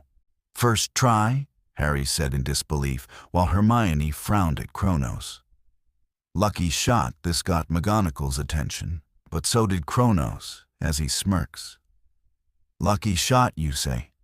Would you call this lucky?" he asked as he repeated the process, turning the metal needle into a metal boomerang as he grabbed it and threw it to the wall, causing it to stick, shocking everyone as Kronos relaxed on his seat. "Any more tasks?" "Professor," McGonagall looked at him with surprise before calming down. "It seems I underestimate your talents, Mr. Evans. Tell me, how did you manage to learn that?" she asked with a frown and suspicion as Kronos shrugged. "I was homeschooled since I was young by my guardian under supervision and learned by observing them," he said quickly, coming up with a lie, which made McGonagall's suspicion grew before nodding, seeing no point in investigating right now. "Well done, Mr. Evans. 3 points to Slytherin for your show of skill in transfiguration," she said, despite her looking like she hated even saying that, as Kronos waved dismissively, uncaring of the points, as McGonagall faced the class while his Slytherin classmates. Except Haley nodded, earning the points, while Malfoy growled in anger, clenching his fist at Kronos, stealing his spotlight in the Slytherin house. "As much as I appreciate Mr. Evans's performance, I do not expect any of you to go this far in today's class, as today I want you to learn how to perform the spell with perfect wand movement, an incantation of the word transformation. Your goal is to make these rocks turn into metal needles," she said. And with a wave of her wand and said, "Conjure rocks appear in front of each student except Kronos, since he already did it." McGonagall turned to the chalkboard and sketched the wand movement. As the students begin to practice, Kronos turned to Haley, who's practicing as well, while Kupo has to crawl to a ball and take a nap. "Psst, little leaf," Kronos whispered, making Haley frown. "What is it, show off?" she said with frustrated focus and teasing at the nickname, making Kronos roll his eyes. "First off, I'm not in show-off, I'm just skilled. Second, do you want to learn a shortcut I learned?" This made Haley raise an eyebrow in interest. "A shortcut?" Kronos nodded. "The key to magic casting is that you don't have to say the incantation out loud in wand movement." This made Haley frown. "But the professor said that's how it's done and you did the same." Kronos smirked. "I was acting." This made Haley's eyes widen as she whispered, "You were faking." Kronos nodded. "The true reason why wand movements exist is because how magic works is that magic is actually a fragment from our own soul. And wizard or witch blood are gateways to allow it to escape our bodies in a physical form. First, we pull a fragment of our unlimited supply of our soul out of our bodies, but it will shoot out of control while turning the soul fragment into magic. And the wand movements only guide the soul fragment into the target. And the incantation allows the soul fragment that became magic to take form of what the caster wants it to be. For example, if you want it to be an ice spell, just turn it into an ice spell by the incantation. However, you can also say the incantation in your head to not let your opponents realize what you're doing. This explanation made Haley froze in surprise, realization of what he's saying. Wow, my own soul turned into magic, and my blood is a gateway of releasing it. But what about wand movements? And why do we have wands? Kronos taps his chin to think of a good example. Think of the soul fragment as a wild baby animal, and when it's released from your body after taking the form of magic, it will go unstable and uncontrollable. The wand allows the soul fragment to instantly catch it like a net, and the wand movements calm it down like a lullaby. And once calmed down, you can cast the spell. However, if you learn how the process works like I am, you can force it to calm down like a sleep dart and fire instantly like this, he said, pointing his fake wand at Haley's rock, and turn it into a metal needle without saying anything, and then turn it back, making Haley's eyes widened. I think I understand what you're saying, but what about the transformation spell? Kronos smirks. I'm glad you asked. The key to all magic is imagination. Think about the material, the mechanism, the size and the structure. Think of what the needle to look like. Haley closed her eyes, taking a deep breath. Imagination, she said to herself, imagining the imagery of how Kronos described the mechanism of magic. So she does the wand movement, soothing her unstable soul fragment that took form of magic, and then once it's calm, she points at the rock and said, "Transformation." She fired her wand at the rock. At first, nothing happened, but with the imagery of what a metal needle looks like, her rock transformed into a metal needle. Kronos grins with pride. "Little Leaf, you did it." Haley hesitantly opens her eyes, and it goes wide as she successfully casts the spell. "I did it," she shouted, which got the class's attention, as they were all frustrated on doing it, but they all ended up surprised that Haley managed to do it. Professor McGonagall, hearing Haley's shout, looked up from her paperwork to see Haley's metal needle, making her raise an eyebrow. She got up and approached the desk where Kronos and Haley are sitting, and checked the metal needle until a proud, soft smile appeared on her face. "Well done, Miss Rainleaf, and perfect needle. 5 points to Slytherin for being the first student to learn the spell correctly." She placed the metal needle back down and walked around to check on the other students. Haley turned to Kronos with a grin on her face. "You're a genius, Fedora. It actually worked." Kronos shrugged. "Just helping a friend." Time passed, and the students finally learned the spell, but none got any house points for it. The rest of the class was spent on practicing the spell, while Kronos took a nap. When the bell rang ending the class, everyone packed up, and slowly they left the classroom. Haley, after packing up in her backpack, she stands beside Kronos on his side, poking his head.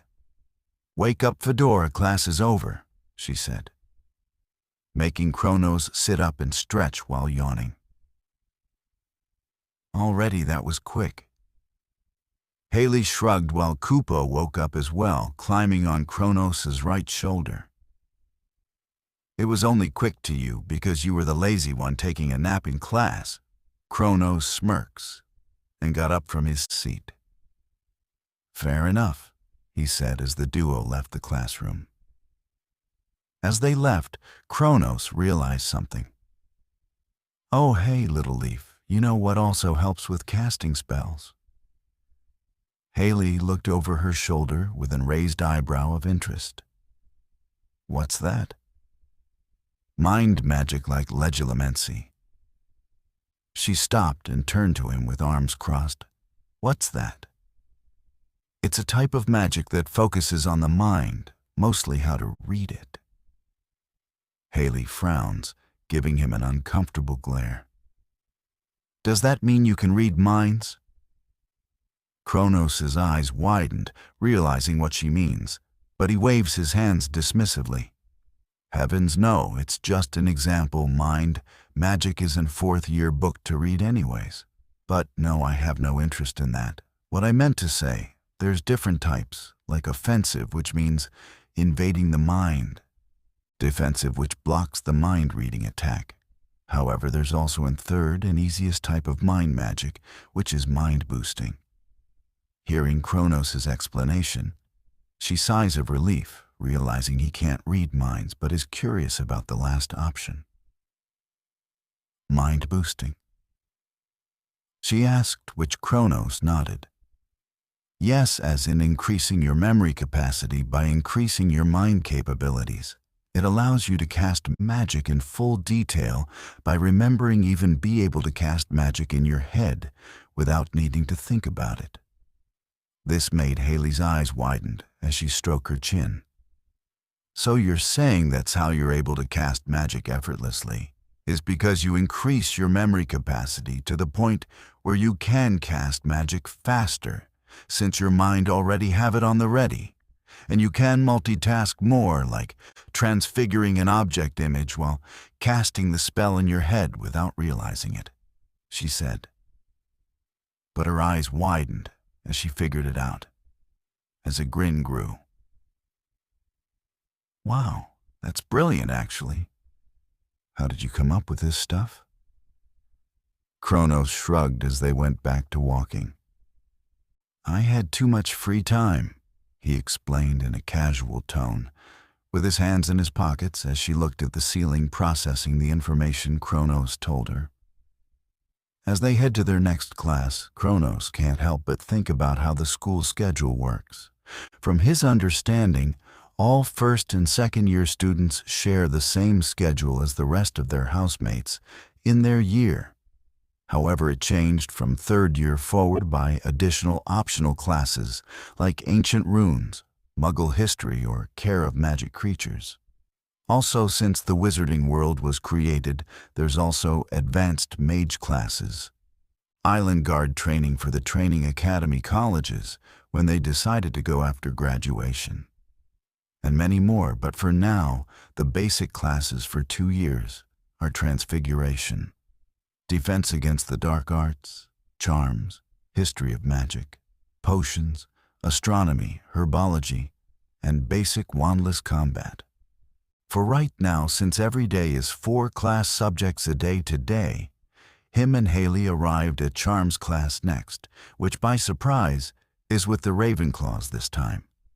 As they enter, they notice, unlike McGonagall's class, there's no organized desk, just random Slytherin and Ravenclaws licking their seats. Haley walks away from Kronos. I need him break from your annoying butt for a while, Fedora, she said with a playful wink, making Kronos roll his eyes as Kupo pointed at a seat where Anthony is making Kronos grew interest as he sat down next to him, which made Anthony turn to see Kronos. Ah, Mr. Evans and Miss Kupo, it's great to see you, he said with an happy smile, making Kronos raise an eyebrow. You seem to be in a happy mood, Ant Boy. Anthony nodded.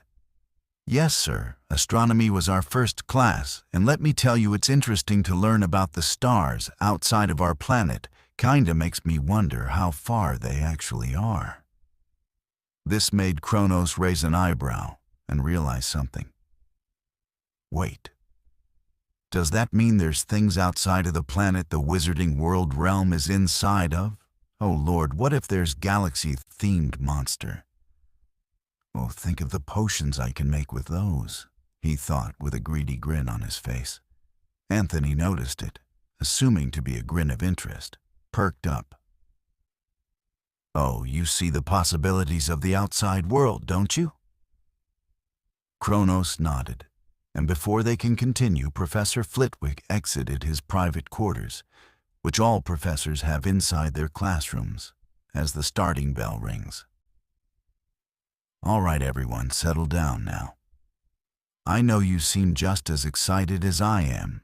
After all, I take pleasure in seeing young minds seeing the wonders of learning magic, he said as the goblin-sized professor approaches his podium, which he had to use stacked cardboard boxes to help him get to the top. which made most of the students laugh at the short professor's attempts, which the professor surprisingly was insulted, instead giggled, as well as he gets on top. "Ah, here we are.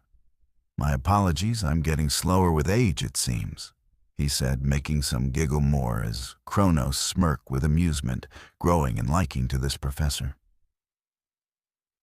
"Now then, let's start with introductions. I'm Professor Flitwick, an half-goblin, half-human charms master and retired duel fighter here in Hogwarts, as well as the Ravenclaw head of a house.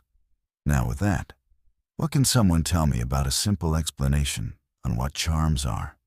he asked as he looked around, seeing in view hands raised until he pointed at an Ravenclaw student. "Charms are spells that change the effect of an object." Flitwick nodded at the student. "Correct charms mostly focus on modification and changing the identity of an object. For an example, Axio. He cast it on a nearby book, and the spell instantly flew it to its hand, while the other was holding his wand, which made the student's interest grow. "You see what I've done, students?" he asked with a satisfied smirk on his face as he continued. "By using Axio, I have manipulated the object's identity by changing its gravity from the ground to my hand within 5 seconds. Now I can do the opposite with Depulso," he said, as he cast it, sending the book flying across the room, making the students look in amazement. "Glad to see I catch your eye, children. Now the first step of charms is to learn how to manipulate identities. We'll start by the first step in learning all charms, Wingardium Leviosa. It's a charm that can levitate objects to your command, like telekinesis, as the Muggles would call it. I want you to watch how I do it, and do the same to the feathers that are already on your desk and in front of you," he instructed as he cast the spell on a random book, while the other students tried their attempt on the feather. To prevent any more attention, Kronos pretends he doesn't know how to do the spell right, and waves his fake wand around like the others, waiting for a view of them to already learn it. He looked at Anthony as he said, "Wingardium Leviosa." He said only to have his wand flicker of light before nothing happened, making Kronos chuckle, getting Anthony's attention. "It's Leviosa, not Leviosa, Ant Boy. To make it easier, say like this, Wingardium Leviosa." Anthony nodded with concentration on his face as he aimed his wand again. "Wingardium Leviosa," he said as the feather in front of him started to float under his control. "My word, that's amazing," he whispered, but Flitwick took notice of Anthony's feather and clapped in excitement. "Ah, wonderful, Mr. Goldstein, excellent performance, 5 points to Ravenclaw." This made Anthony blush nervously as it got his housemates' attention as they nodded in approval, while the Slytherins glare at Kronos with disbelief. But he just shrugged and smirked at Anthony with a proud expression. "Nice job," he whispered, which Anthony overheard, and giving grin. "Without your pronunciation, it would take me longer, thanks, Mr. Evans." Chapter 9. After the first charm class was over, Kronos, Anthony, and Haley walked together as they made their way to the Great Hall. Haley smirks at Kronos. "I saw what you did, Fedora. I must say you act more like a professor than a student." Kronos shrugged. "Read a book and maybe you'll be as great as me." This made Anthony roll his eyes at Kronos' ego as they walk across an hall that shows the outside field. However, Anthony took notice at a commotion nearby. "Mr. Evans, take a look at this." Haley and Kronos turned to see 2 second-year Slytherins bullying in first-year Hufflepuff as one of the Slytherin bullies use his wand to lift her notebook in the air, while the other is carrying 2 wands, which one of them is his own, and the other belonged to the Hufflepuff, who's trying to get her notebook back. The Hufflepuff's appearance is a young girl, with long, loose strawberry blonde hair that flows down on her back. Brown eyes, and wearing a Hufflepuff uniform with a brown satchel around her torso. Look at the half-blood trash trying to catch her little book. How pathetic. The Slytherin that's using his wand on her notebook said, making the other laugh at the situation. "Try all you can, little badger, but you won't be getting your book back like that," he said, as he taunted the girl, making Kronos' group frown in anger. "What a bunch of donkeys," Kronos muttered, as Haley noticed the Slytherin lower the Hufflepuff's book closer to the fountain. "No!" The Hufflepuff first year cried, making Anthony reach his limit as he aimed his wand at the Hufflepuff's notebook and roared, "Accio!" It caused the book to instantly fly towards Anthony's hand as he catches it with his free hand, shocking everyone in surprise. "The hell why you do that, brat?" one of the Slytherins roared, but Kronos got his fake wand out and cast Expelliarmus.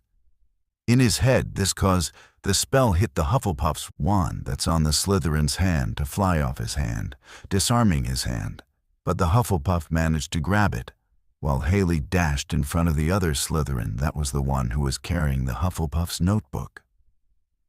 Once she closed the distance, she punched him in the gut, knocking the wind out of him. But she didn't stop as she threw a right hook on his face, knocking him out cold. The remaining Slytherin tried to fight back, but Kronos silently cast Depulso, forcing the second-year Slytherin to be pushed into the fountain, making his back land on the center of the fountain and be knocked out cold. With the situation taken care of, everyone calmed down. As Anthony, who is still holding the book, still stands beside Kronos, in disbelief of what he did, as Kronos smirks. "Nice job, Ant Boy. Looks like you learned Accio quickly," he said, making Anthony flinch back to reality as he stared at the Hufflepuff notebook and smirked. "I guess I did," he said as the Hufflepuff first-year girl approached Anthony. Excuse me, can I have my notebook back, please?"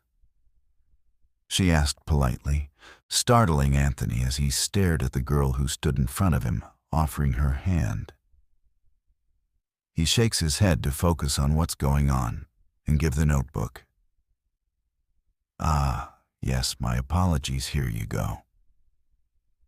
The Hufflepuff girls smile softly. "Thank you," she said, while putting the notebook in her satchel as Haley approached the Hufflepuff. "Are you all right?" she asked, making the Hufflepuff girl nod. "Yes, thank you for the assistance, all of you." She turned to Kronos and continued, "Especially in Slytherin. I mean, I heard stories of all houses stick together, but I'm surprised you went against your housemates." Kronos scoffs. "I don't give a rat's rear end about them unless they are my friends." The Hufflepuff girl nodded. "I see. Well, that's refreshing." Haley shrugged. "Yeah, Fedora isn't a fan of Hogwarts costumes." This made the Hufflepuff girl twist her lips in interest as Anthony asked, "So what's your name, madam?" He asked, which got the girl's attention as she smiles. "My name is Susan Bones. What are yours, Haley?" Point at everyone to make things easier. "Anthony, Kronos, and I'm Haley," she explained, making Kronos pout. "Little Leaf, you forgot about Kupo," he said as Kupo meows in disappointment, which got Susan's eyes to sparkle. "Oh my goodness, she's so cute. Can I pet her, please? I love small animals," she said, which before Kronos can answer, Kupo jumps towards Susan's torso, which he quickly catched and put Kupo's chin. "Wow, she's made of metal, but she only weighs 10 pounds. And her body, it feels like rubber. That's incredible. Your cat isn't she, right? I didn't mean to assume its gender." Kronos noted. "Don't worry, Kupo isn't she," he said while Kupo purrs on Susan's finger that's petting her chin. When I created Kupo, I managed to transfigurate her body to decrease her weight and the softness of her body, making it easier for Kupo to move around, while easier for me to have her on my shoulder, plus she can be comfy when she's pettable. He thought while Anthony got an idea. Hey, Mrs. Bones, would you like to join us for lunch? This made Susan look at the group in surprise. You want me to join you for lunch? But what about those Slytherin bullies? I don't want you to get in trouble because of me. Haley shrugged.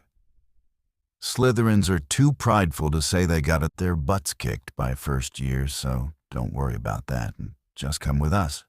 We could use more females in our group. I'm sure Fedora won't mind. Kronos shrugged. Hey, you know, as they say, the more the merrier. Besides, Kupo seems to be addicted to your petting. This made Susan smile softly as she looked at the purring Kupo as Susan noted, Sure, why not? I saw you guys sitting together without breaking any rules, so I could sit with you all. Haley noted and led the way as Susan followed, still holding Kupo, while Kronos and Anthony walked behind the girls as Kronos smirked. Bold move, Ant Boy, he teased, making Anthony's face turn red as he looked at Kronos in confusion. What do you mean by that? He asked, slightly flustered, but Kronos just faced forward, giggling, making Anthony pout as he realized his question is being ignored, so he crosses his arms, huffing, as the group head to the Great Hall for lunch. After they arrived at the Great Hall, they had an enjoyable lunch at the Hufflepuff table, which luckily the house was friendly and the most peaceful people let Kronos and his friends join in. An hour later, they head to their second-to-last class of the day. It's a potions class, which 90% of students aren't looking forward to because of the professor inside. Haley, Kronos, and Neville entered the class with the rest of the first-year Slytherins and Gryffindors as Kronos scoffs. Man, I find it ironic that when you have a class with the Gryffindor head of house, and it's with Slytherins and Gryffindors, but now with the Slytherin head of house, it's the same group, kinda weird. Neville raised an eyebrow in interest. Now you think about it, it does sound funny, almost like they're doing it on purpose, he said with a hand on his chin as Haley rolled her eyes. Maybe Dumbledore likes the house rivalry stuff? Kronos shrugged and noticed Harry Potter sitting alone, so he went to sit next to him, much to most of their shock for him being bold to sit with the Gryffindor side of the room. Haley and Neville looked at each other and shrugged, already starting to get used to Kronos's weird decisions and find a seat. As Kronos sat down, Harry looked at him in surprise, and so did Hermione, who was next to Harry, and decided to stay quiet and look forward while reading a book. Oh, hello, Harry said shyly but tense up, knowing Kronos is in Slytherin house. But Kronos waved, Soup name's Kronos and this is my partner Kupo. Kupo meowed as she went down to his lap. Well, you can already guess who I am, that's why you sat next to me, Harry said. But Kronos shrugged, Nah, found a free seat and you looked lonely. This made Harry's eyes widen. Lonely, but wouldn't you sit with your housemates? Kronos scoffs. Dude, I couldn't give a rat's arse who's my housemates, they're just jerks. I talk to people I see who are friendly and you looked friendly enough, Harry pouted. Isn't there a thing about don't judge a book by its cover? Kronos nodded. Why do you think I haven't fanboyed over a boy who was lucky to survive against a Dark Lord? This completely shocked Harry and kinda hurt the little ego he has. So you don't believe in the boy who lived stories? Kronos rolled his eyes. Never had and never will I believe in stories that are true, not fairy tales. So to me you're nothing but an Hogwarts student with a cool scar and glasses?" This made Harry blush at the compliment, but smile as his body relaxed. "Oh, thanks, I like your hat." Kronos smirked. "Thanks, I take pride in my fedora." Just as Harry was enjoying the strange Slytherin and his metal cat until the entrance opened, revealing Professor Snape enter the room, getting all the students tense up and focused on him except Kronos, who tilts his head in interest to why people are scared of him. "There will be no wand incantations or silly wand movements in my class, so put your pathetic sticks away," Snape said as he arrived at the front of their class, while the door he came from closed on his own as he crossed his arms. "Now then, with that said, I don't expect any of you to see the science and the art that is potion making, however for those selected view," he said, looking at Kronos specifically with interest as he continued talking. "Who possess in the predisposition I can teach you how to bewitch the mind and ensnare the senses. I can tell you how to bottle fame and brew glory, and even put a stopper in death." This got Draco Malfoy's attention with admiration at his godfather's words, while Kronos looked at him with mild interest, but nothing more. Snape turned to Harry, who Kronos notices he was taking notes with his parchment, which Kronos approves of it.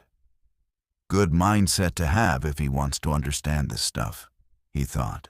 But Snape had other opinions as he glared at Harry as he said, "Then again, maybe some of you come to Hogwarts in possession of abilities so formidable that you feel confident enough to not pay attention," he said as the last words from his mouth got Harry's attention, but Kronos scoffs as Snape attempts to attack Harry, which got Snape's attention as he narrows his eyes. "Is there something you like to say, Mr. Evans?" he asked with slight uncomfortable tone of him to say that as Kronos frowns. "Yes, can't you see the boy is paying attention and taking notes? Or did you forget that in your first steps of teaching a class, everyone should be taking notes if you never understood something, which clearly Harry didn't, am I right? Because Harry here has a good mindset. If you think that's bad, then you all will fail." This made the Gryffindors glare at him at the insult, while the Slytherins glare at him for even daring to insult their head of house and wondering if Kronos got a death wish. But Snape raised an eyebrow. 10 points from Slytherin for the disrespect." Kronos shrugged uncaring, which made the Slytherins except Haley to snicker at him as Snape continued. "However, if that's the case, why aren't you taking notes then, boy?" he asked, but Kronos smirked. "Don't need to, as you say. I already know much about the science and artwork of potion making." Snape snarls, feeling like his pride as a potions master is being tested by a boy who doesn't even act like a normal student as Kronos cross his arms, while Kupo glare at Snape. "Fine. Let me ask you this, Tell. What would I get if I added powdered root of asphodel to an infusion of wormwood?" Kronos taps his chin with his fake wand while Hermione raises her hand silently, begging to be called to answer, but Kronos said, "Well, the sleeping potion called the Draught of the Living Death, which the name is false, since it doesn't involve the dead. And if I add siren fin's dust, it would make the effects last longer, as the potion would burn, turned into a lullaby in the target's ears." This caught Snape's attention, while Hermione slumps that her answer was stolen, but it was more detailed than she wanted to say. But Snape asked another question. "Where would you look if I told you to find me a bezoar?" Kronos smirked. "That one's easy, from the stomach of a goat, whose most popular location would be at the east side of Americaland in the Wizarding World. The item itself is described as a stone-like mass that protects against most poisons, except poisons that aim to kill, like neurotoxin." Snape nodded. "All right then, Let's see if you know this last one, boy. What's the difference between monkshood and wolfsbane? Kronos raised an eyebrow.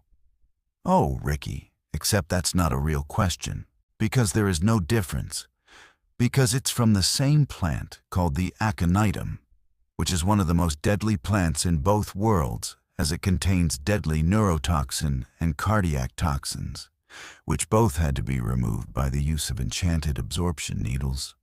To even add the flower to the potion for its non-lethal effect, which makes it weaker, but as I said, siren fins dusta make the effects of the potion last much longer. Sorry, I'm getting ahead of myself. The point is, wolfsbane and monkshood are just nicknames for the different color of aconitum. For example, the monkshood is a aconitum with the petals being a combination of blue and purple, while the wolfsbane is a combination of white and yellow.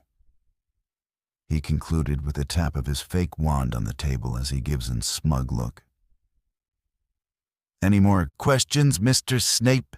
he said mockingly, while everyone, including Snape, stare at Kronos in surprise of his knowledge about potions and how they function, as Snape tried to hide his impressed face stare at Kronos. "Fine, then it seems you done your homework, but let's see your bite is just as smart as your bark," he said, as he stepped away from the table as his commanding tone returned. "Today's first class is about the potion called Boil Cure," he said, using his wand to set his fireplace on fire that's under his wizard pot. Then he opened the lid, showing non-stop boiling water inside. "Let's see what you got for us, boy. Make the potion." Kronos smirks and gets up, putting Kupo on the table. Hermione scoffs. "What an fool, we should have focus on class instead of this fool," she grumbled, but Ron growled, "Shut it, I want to watch." This made Hermione glare at Ron, while Harry focuses on Kronos, as Kronos decided to speak. "Fine with me should be simple enough," he said, twirling his fake wand. "No. Kupo spiral pot," he ordered, which Kupo spit out in small portable device, which shocked everyone, including Snape. "That's why he has that family. I wonder how he got it. Was it in family heirloom?" "No, that isn't possible," he thought, as the students look at Kupo in surprise, as she just meows cutely. The device Kupo spit out is in small campfire on top of a black platform, which boxes off the entire campfire with walls that looks like metal nets, with the black wizarding pot planted on top with a lid. And the center of the pot on the bottom has a magnet to stick to the metal net platform on top, so it doesn't fall off. "Mr. Evans, what in the world is that?" Snape asked, but Kronos shrugged. "My spiral pot. It's a portable wizarding pot I made. Now then, let's get to work," he said as he cast a fire spell which went through the metal net and set the campfire on fire, as Kronos opened the lid and filled it up with water, which quickly boiled, making everyone pay attention to it. With that done, Kronos looked around the room for the ingredients that are on the shelf to make the cure boiling potion. He uses Axio to pull dried nettles, Wade, crushed snake fangs, horned slugs, and porcupine quills all in tubes as he placed them down on his table, which Harry quickly makes notes off. However, much to Snape's shock, Kronos didn't stop as he Axio tubes full of siren scales and put it down on the table and pick up one whole fin and raise it above the pot. "You're not going to turn it into dust, Mr. Evans. You do know that if you put the whole thing in, the time limit will be unlimited, but the pot will become unstable and will spill all over us, regardless if you have the lid closed." Kronos smirks. "True, but what it does is spiral out of the control. However, if the pot spins at the same speed and direction, it will calm down in 2 minutes. Observe," he said, as he used Levioso to make it float the pot in place and used Depulso constantly to spin it around to 10 miles per hour. making everyone look in awe as Kronos dropped the siren fin inside, causing the boiling liquid to spiral out of control. But because the pot is matching its pace, it remained stable and calmed down. "It's just as he said," Ron Weasley said in shock. "Now with it done, the potion fusing process will begin. However, we can decrease the timer with amethyst dust," he explained as Kupo spit the tube full of it, which was sent flying to Kronos' opened hand as he continues. "According to the books, the dust can be found in an abandoned mine in North India or in dungeons where you can find tons of. All potions will take 40 minutes to complete, which it will show it's done by the color of the results. But amethyst dust can decrease the completion timer, which a spoonful of it will decrease it to 5 minutes," he said, as he poured a spoonful amount of amethyst dust into the pot before closing it with the lid and put all the ingredients in the way while everyone observes the results while Snape frowns. This boy made an excuse. He got his knowledge from the books and make them think he bought them. No, with those hand movements and accuracy of time. And when you put the stuff in, this is a boy with experience. He's hiding something, and I want to find out what that is, he thought, and 5 minutes passed as Kronos checked his spiral pot inside to see brown liquid inside, making him smirk. "It's done," he said, stopping the pot's rotating back to where it was as he grabbed an empty bottle and filled the bottle with his formula. Once done, he shuts down his spiral pot and puts it away, thanks to Kupo swallowing the device, which gives everyone except Snape shivers at the sight. Once Kronos is done, he pours all the brown liquid from the bottle into Snape's pot, causing the boiling to quickly stop permanently as Kronos turned to the class. "And with that, that's how you make an advanced boiling potion, and a tip to make potions faster." He put the empty bottle on Snape's desk and bowed, causing Haley to slow clap for Kronos, which the rest of the class did the same. Except Malfoy and Hermione, who both were upset at Kronos for different reasons. Snape snarled and roared, "Enough!" This made everyone stop and focus on him. "I'll admit you give me some ideas for future potion ideas. We'll give your house 5 points for it, despite your lack or care about it. Now please sit down. And the rest of you, I do not expect you to be as perfect about it as Mr. Evans, but I want it all to be done today, using the basic instructions I will be writing on the board," he said as he used the chalk to write the instructions to brew it and ingredients to make it, such as dried nettles, crushed snake fangs, 6 total horned slugs, 4 total porcupine quills, 2 total. As Kronos sat back down while Kupo returned to his lap, Harry turned to him. "That was so cool you just showed off Professor Snape like you didn't care," Kronos chuckled. "I focus on the objective than some old replaceable potions teacher," he said casually while noticing Harry's notes, making him smirk. "You know you should get a notebook for potions?" This made Harry raise an eyebrow. "You really think so?" Kronos nodded. "Yeah, in my knowledge, potions can be way powerful than magic spells depending on the potion." Harry noted. "I'll keep that in mind," he said as he went back to his notes until class continued as they all had to do. The boil cure assignment, except Kronos, who already passed today's lesson. Once class ended, many of his classmates asked Kronos about any private lessons or where did Kupo come from, which he dodged all the questions, making Snape suspicious of him and his actions today. Soon the final class astronomy happened with Hufflepuff. However, it was a more peaceful class, as despite Kronos' theory of galaxy-level monsters outside of the Wizarding World planet, the class was boring, especially when the teacher uses stuff so outdated it gets most of the subject wrong, while Haley and Sussan was getting alone, becoming quick friends, helping each other with today's lesson. Eventually, time passed and dinner was ready. However, he didn't notice Haley in the great hall, which confused him. Once everyone is eaten, everyone went back to their dorms, especially Kronos. However, he doesn't plan on sleeping tonight.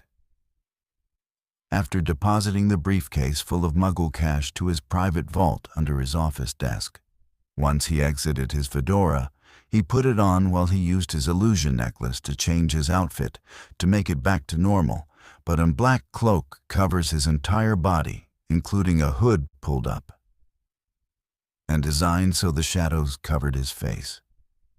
This is his adventurer attire. He calls himself Mr. E. Once ready? And Kupo climbed to his shoulder. He whispered, "All right, let's see if the guild has any jobs in store for me," he said as Kupo teleported them both away from Hogwarts. The duo teleported to an alleyway of Hogsmeade, the nearest village close to Hogwarts Island. While walking out of the alley, he grabbed the voice changer potion and drank a small sample before refilling it and putting it away as he arrived at the town. Hogsmeade is known as the smallest village in Britishland, which would make sense since the town is more designed to be Hogwarts Student Market, but luckily the town has an Adventurers Guild building inside. As he approached, he opened the door to see the place completely empty, which made sense since it's becoming late at night. But luckily the building isn't closed until another hour, which was kind of reckless on Kronos' part, but he wanted to go out for a while and not be a fake student for a while. When he entered the building, all he saw was a man with blonde slicked to the side hair with stubble messy beard that's all over the place. Clearly, the guy didn't care about his appearance, and lastly, he's wearing an Adventurers Guild uniform. The guy known as the guild's receptionist looked up to see Kronos approaching, little late for a night hunting. He said, unsure if Kronos is a kid or a dwarf, since the black cloak covered everything. Kronos shrugged. "Busy day, got any jobs for me then?" He asked, which the potion managed to make his voice deeper as a grown adult, which made the receptionist assume him to be a dwarf, so he smiled. "Ah, Hess, but first I need to see your adventurer license." Kronos nodded as he got his wallet out and showed his adventurer's ID, which the receptionist picked up and smiled. "Ah, Mr. E, I heard rumors about you across the lands. It's an honor to meet you, though you're shorter than I imagined," he said, giving the card back to Kronos, who put it away. "I get that a lot, so?" he asked, offering his hand, which the receptionist nodded. "Right. Well, we apologize as most of the quests have been already taken care of today, but I do have a currently active dungeon quest. The last adventurer that came in here hasn't returned yet, and I'm quite concerned for them," he said in worry, making Kronos cross his arms, and nodded. "Okay, and simple dungeon wrong and rescue some fool that should keep me busy." The receptionist nodded in approval. "Great, here's the quest. You're looking for an adventurer named Vamp. Her attire is all black with a ski mask, kinda like in Shinobi in Japanland," he explained as he handed Kronos the quest paper that reads, "Dungeon run called a Samurai's Code of Honor. Description: a new dungeon has appeared in Britishland, full of undead samurai from the Muromachi period. It is up to you, adventurers, to destroy the dungeon boss before the end of the week, or else the monsters from the dungeon will roam free from the world. Days remaining, 5 hours remaining incomplete." This made Kronos frown. Shoot, better get there now before Vamp failed to seal them away, he thought before running out of the building as the receptionist yelled out, "Good luck, Chapter 10. When Kronos exited the building, he was ready to teleport to the dungeon location on the map, but then he heard a familiar voice. "Aren't you in sight for sore eyes, kid?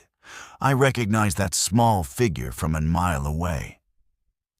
This made Kronos' eyes widen as he turned to see 4 figures approach him. The first one was the party leader, who's dressed in a blue and black samurai attire with a blue hood covering his blonde, slick-back hair. His eyes are brown with orange pupils and a smirk of friendly recognition. That person is Mogami Atsukazu, who's Kronos' mentor back when he started his journey in the wizarding world years ago as they met in Americaland while Mogami was on a quest. Besides him was his party members Kronos recognized for when they are younger. The first member, Kulu Atsukazu, the female mage of the group and Mogami's wife. Since they were engaged when the last Kronos saw them. She wore a purple long robe with purple pants and brown boots. Her hair is ginger and into a ponytail, which made sense since she's Arthur Weasley's cousin, until they stopped contacting each other since Arthur didn't approve her lifestyle. Her eyes are yellow with black lipstick on her mouth. On her right hand was her wooden staff, which according to Wizarding World lore, staffs are more powerful than wands, so for an adventurer, it made sense for her to have one. Next is Tanlamara, the elf archer in the group. Many have thought elves are powerful magic users. However, it's mostly dark elves who are powerful magic users.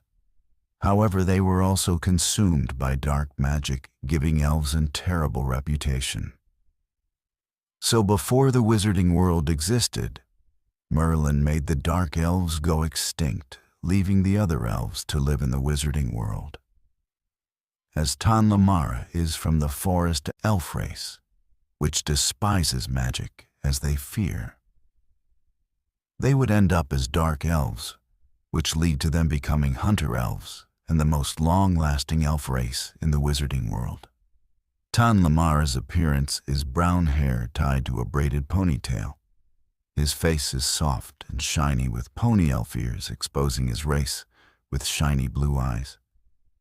His body is completely muscular and covered in animal-like tattoos, which his outfit hugs his body as his top is a green vest covered in green leaves with a dark brown leather quiver strapped around his torso. Both his arms from his hands to his biceps are covered in green wraps with black fingerless gloves. For the pants, it is dark blue military combat pants with fully black boots. On his left hand is his silver custom-made enchanted bow, which made the arrows quieter and have longer range. The last member is Akron, an ex-knight turned street brawler, as she was accused to assassinate the ruler of Russenland, but luckily Mogami managed to clear her name, but she refused to be a knight again, and instead join the others and teach Kronos how to fight. She's in tall 6-foot dark-skinned women with short white hair that's cut to a pixie bob. Her eyes are red as wine with a red dragon tattoo on her cheek. Her outfit is in white tank top with a silver breastplate over it, with a red backpack on her back. Around her waist is a white utility belt with tools for the right job. Her arms are bare but protected by silver shoulder pads, elbow pads, and silver medieval gauntlets, which could pack a punch much to Kronos' discomfort. Her pants are black with red knee pads and red medieval boots protecting her feet. As the group approached, Kronos smiled. "What are you guys doing here?" he asked, which Tanlamara shrugged as he said, his voice soft as a gentle whisper. "We were on a quest nearby and was about to head to the nearest inn in Hogsmeade when Kulu caught sight of you and we decided to come say hello," he explained, while Akron squat down to reach Kronos' side as she smirked. "So what's our little Fedora protege doing in this part of town?" Kronos chuckles as he removed his hood while Kupo poked her head out. You know how it is. I just had a long day of business and wanted to go out and stretch my legs. Didn't expect to run into you guys. Again, how long has it been? Kulu tapped her chin.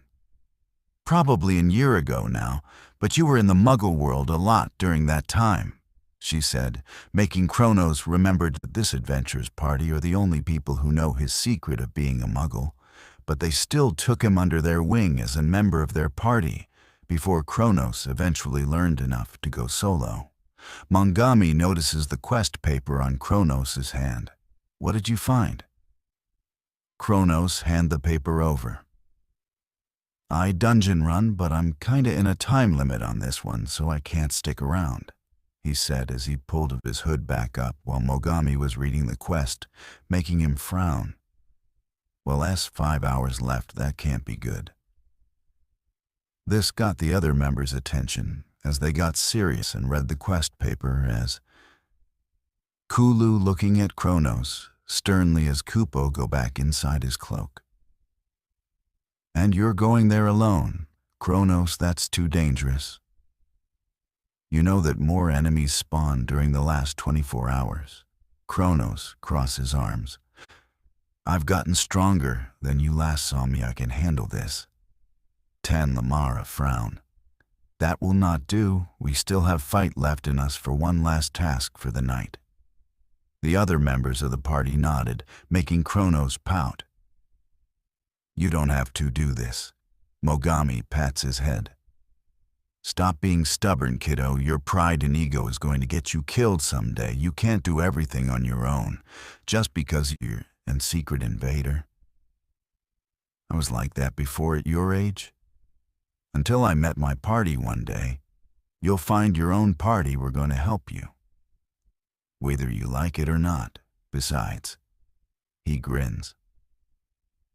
We want to see how much our little protege grew in terms of combat. Kronos' sighs of defeat.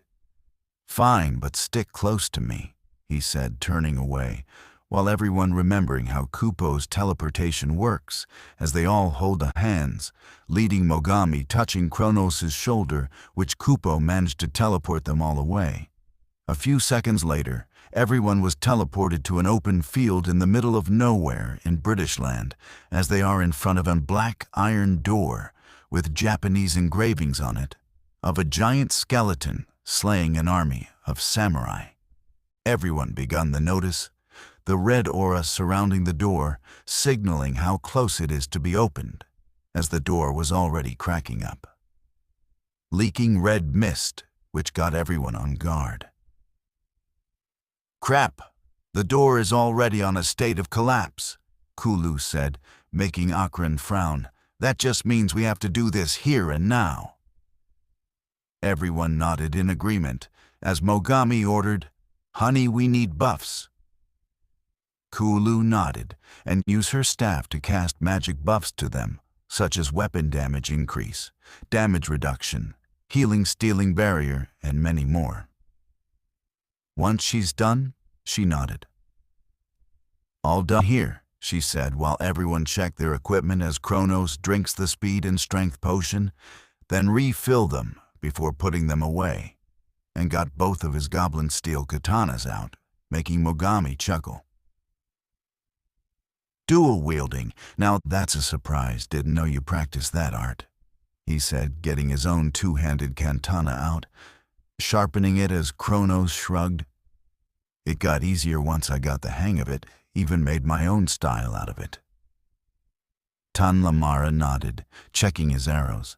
Let's see if you perfected it, because we got no time for failure here. Akron nodded as she stretched. All right, are we all ready? She asked as everyone nodded. Get the door, Mogami ordered, which Akron nodded and approached the dungeon door before opening it widely, however, as it did a massive gust of wind try to push them all back, but they stand their ground. Once the wind calmed down, they all ran inside, past the red barrier that's preventing the monsters from escaping, and ran. As they ran, the cave's illusions, which happen to all dungeons, start to cover their vision, as a black door appeared at the end of the hall. and Akron kicked the door open with a spinning back kick, revealing the dungeon as it's a massive field within forest full of cherry blossom trees, which are all over the place. The sky is dark, with a pink moon shining bright at the area. And at the center is a white pathway, however, to their shock the enemies, which are zombified. Samurais lay on the ground, dead. How is that possible? Are they defeated already? Tan Lamara asked, making Kronos frown in thought. Vamp must have defeated them already, but if she hasn't beaten the boss, then if it reaches 10 minutes. His thoughts were cuffed off as the zombified samurais, slowly raising back up with their rotten eyes glowing green as they got their weapons ready, with some carrying clubs, rifles, spears, swords, and more. Kronos clenched his katanas ready to fight, but Tan Lamara was already moving as he got 5 arrows out and fired at each enemy in the head, killing them instantly, making them collapse to the floor. Luckily, the arrows were made of steel.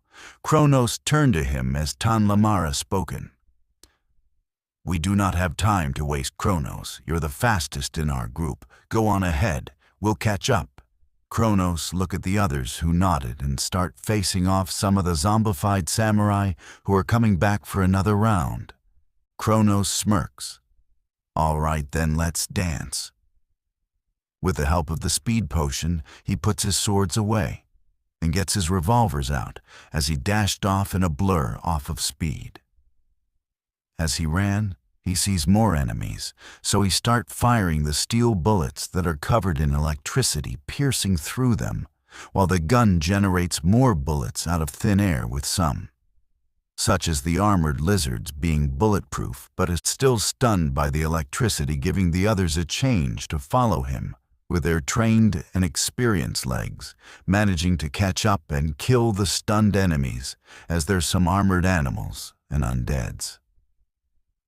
They eventually reach the end of the area, where there's a giant white door. However, in front of that door was a giant golden mechanical samurai with 6 golden arms, which are connected by red shoulder connectors, and 7 tentacle-like legs, just like an octopus.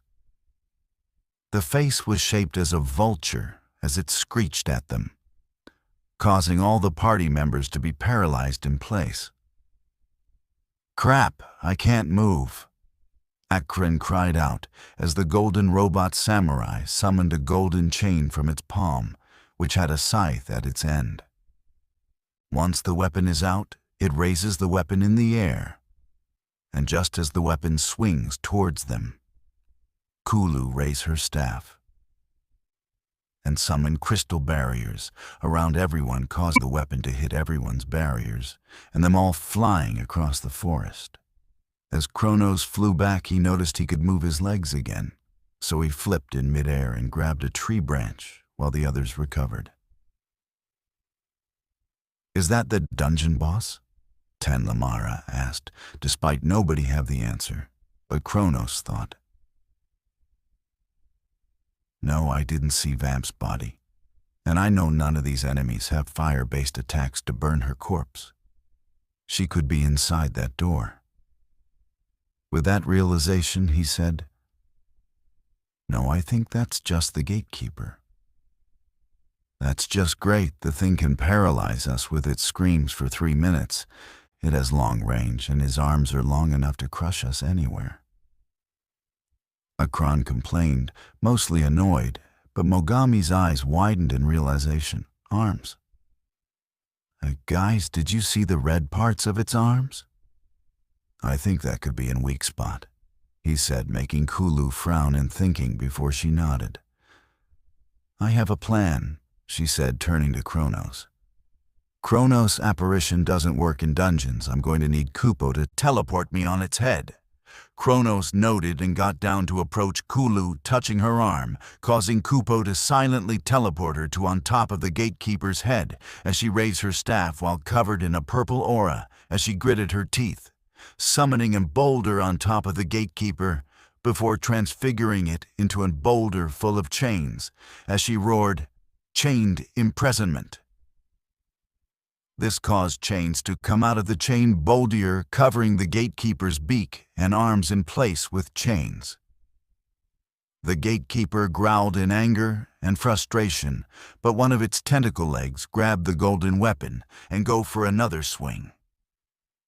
But Mogami not letting that happen, as he gets into a standing position, causing an cyan aura to build upon him as he grabs his katana from its seat, slightly charging up an attack until the blade is blue.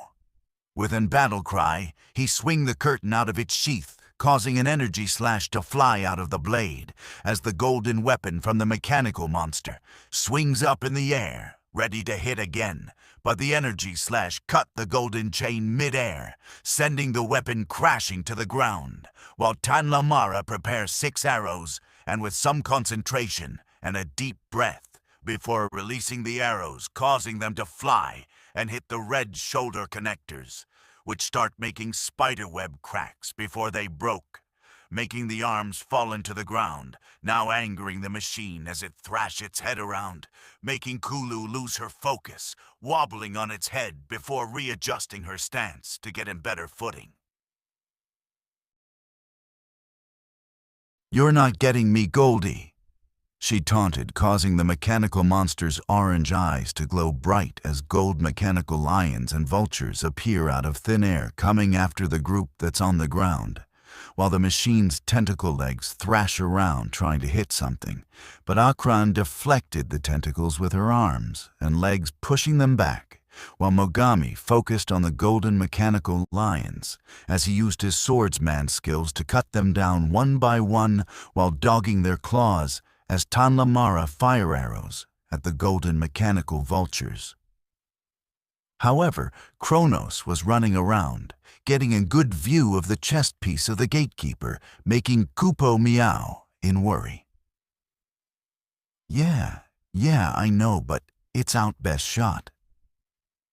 Once he found the perfect tree that's facing the monster, he used Axio on his feet to stick to the tree branch and squat down, taking a deep breath, and fired to Pulso ×10 at his feet, sending him flying across the fight with his goblin steel katanas facing forward until he stabbed the mechanical gatekeeper, going inside it by the torso. Once there, he used his katanas to cut down the insides of the monster, making it trash, wildly spinning its head around, making Kulu fall. But Mogami catched his wife mid-air like a princess carry, landing and sliding across the ground, as the party saw the gatekeeper collapse into a pile of golden junk. "Kid!" Mogami cried in panic, but Kronos whistled, causing everyone to turn and see him leaning against one of the tree branches, twirling one of his katanas. "Told you I got this." Mogami sighed of relief and put Kulu down as she fixed her robes. The group regrouped, and this time Kronos opened the giant white gate that's behind the pile of golden junk. When it opened, all they saw was another caved hallway, making Akron pout. "Great, just what we need, more caves." Tanlamara sighs. "Well, that's dungeons for you." Mogami decided to step first and lead the group. "Stay close and stay sharp," he said in a serious tone, making everyone get serious and follow him too. Kronos uses his finger to cast Lumos, summoning a white ball of light because of how dark the cave is without any light sources. As they walk, Akron rubs both her arms. "Man, is it getting cold in here, or is it just me?" she asked, but Kulu nodded. "I agree, but we're not sure why that's the case," she murmured, as Tanlamara looked around, starting to notice vents coming from the cave walls, letting out cold mist. "That's odd," he whispered. But then the whole cave started to shake, catching everyone off guard.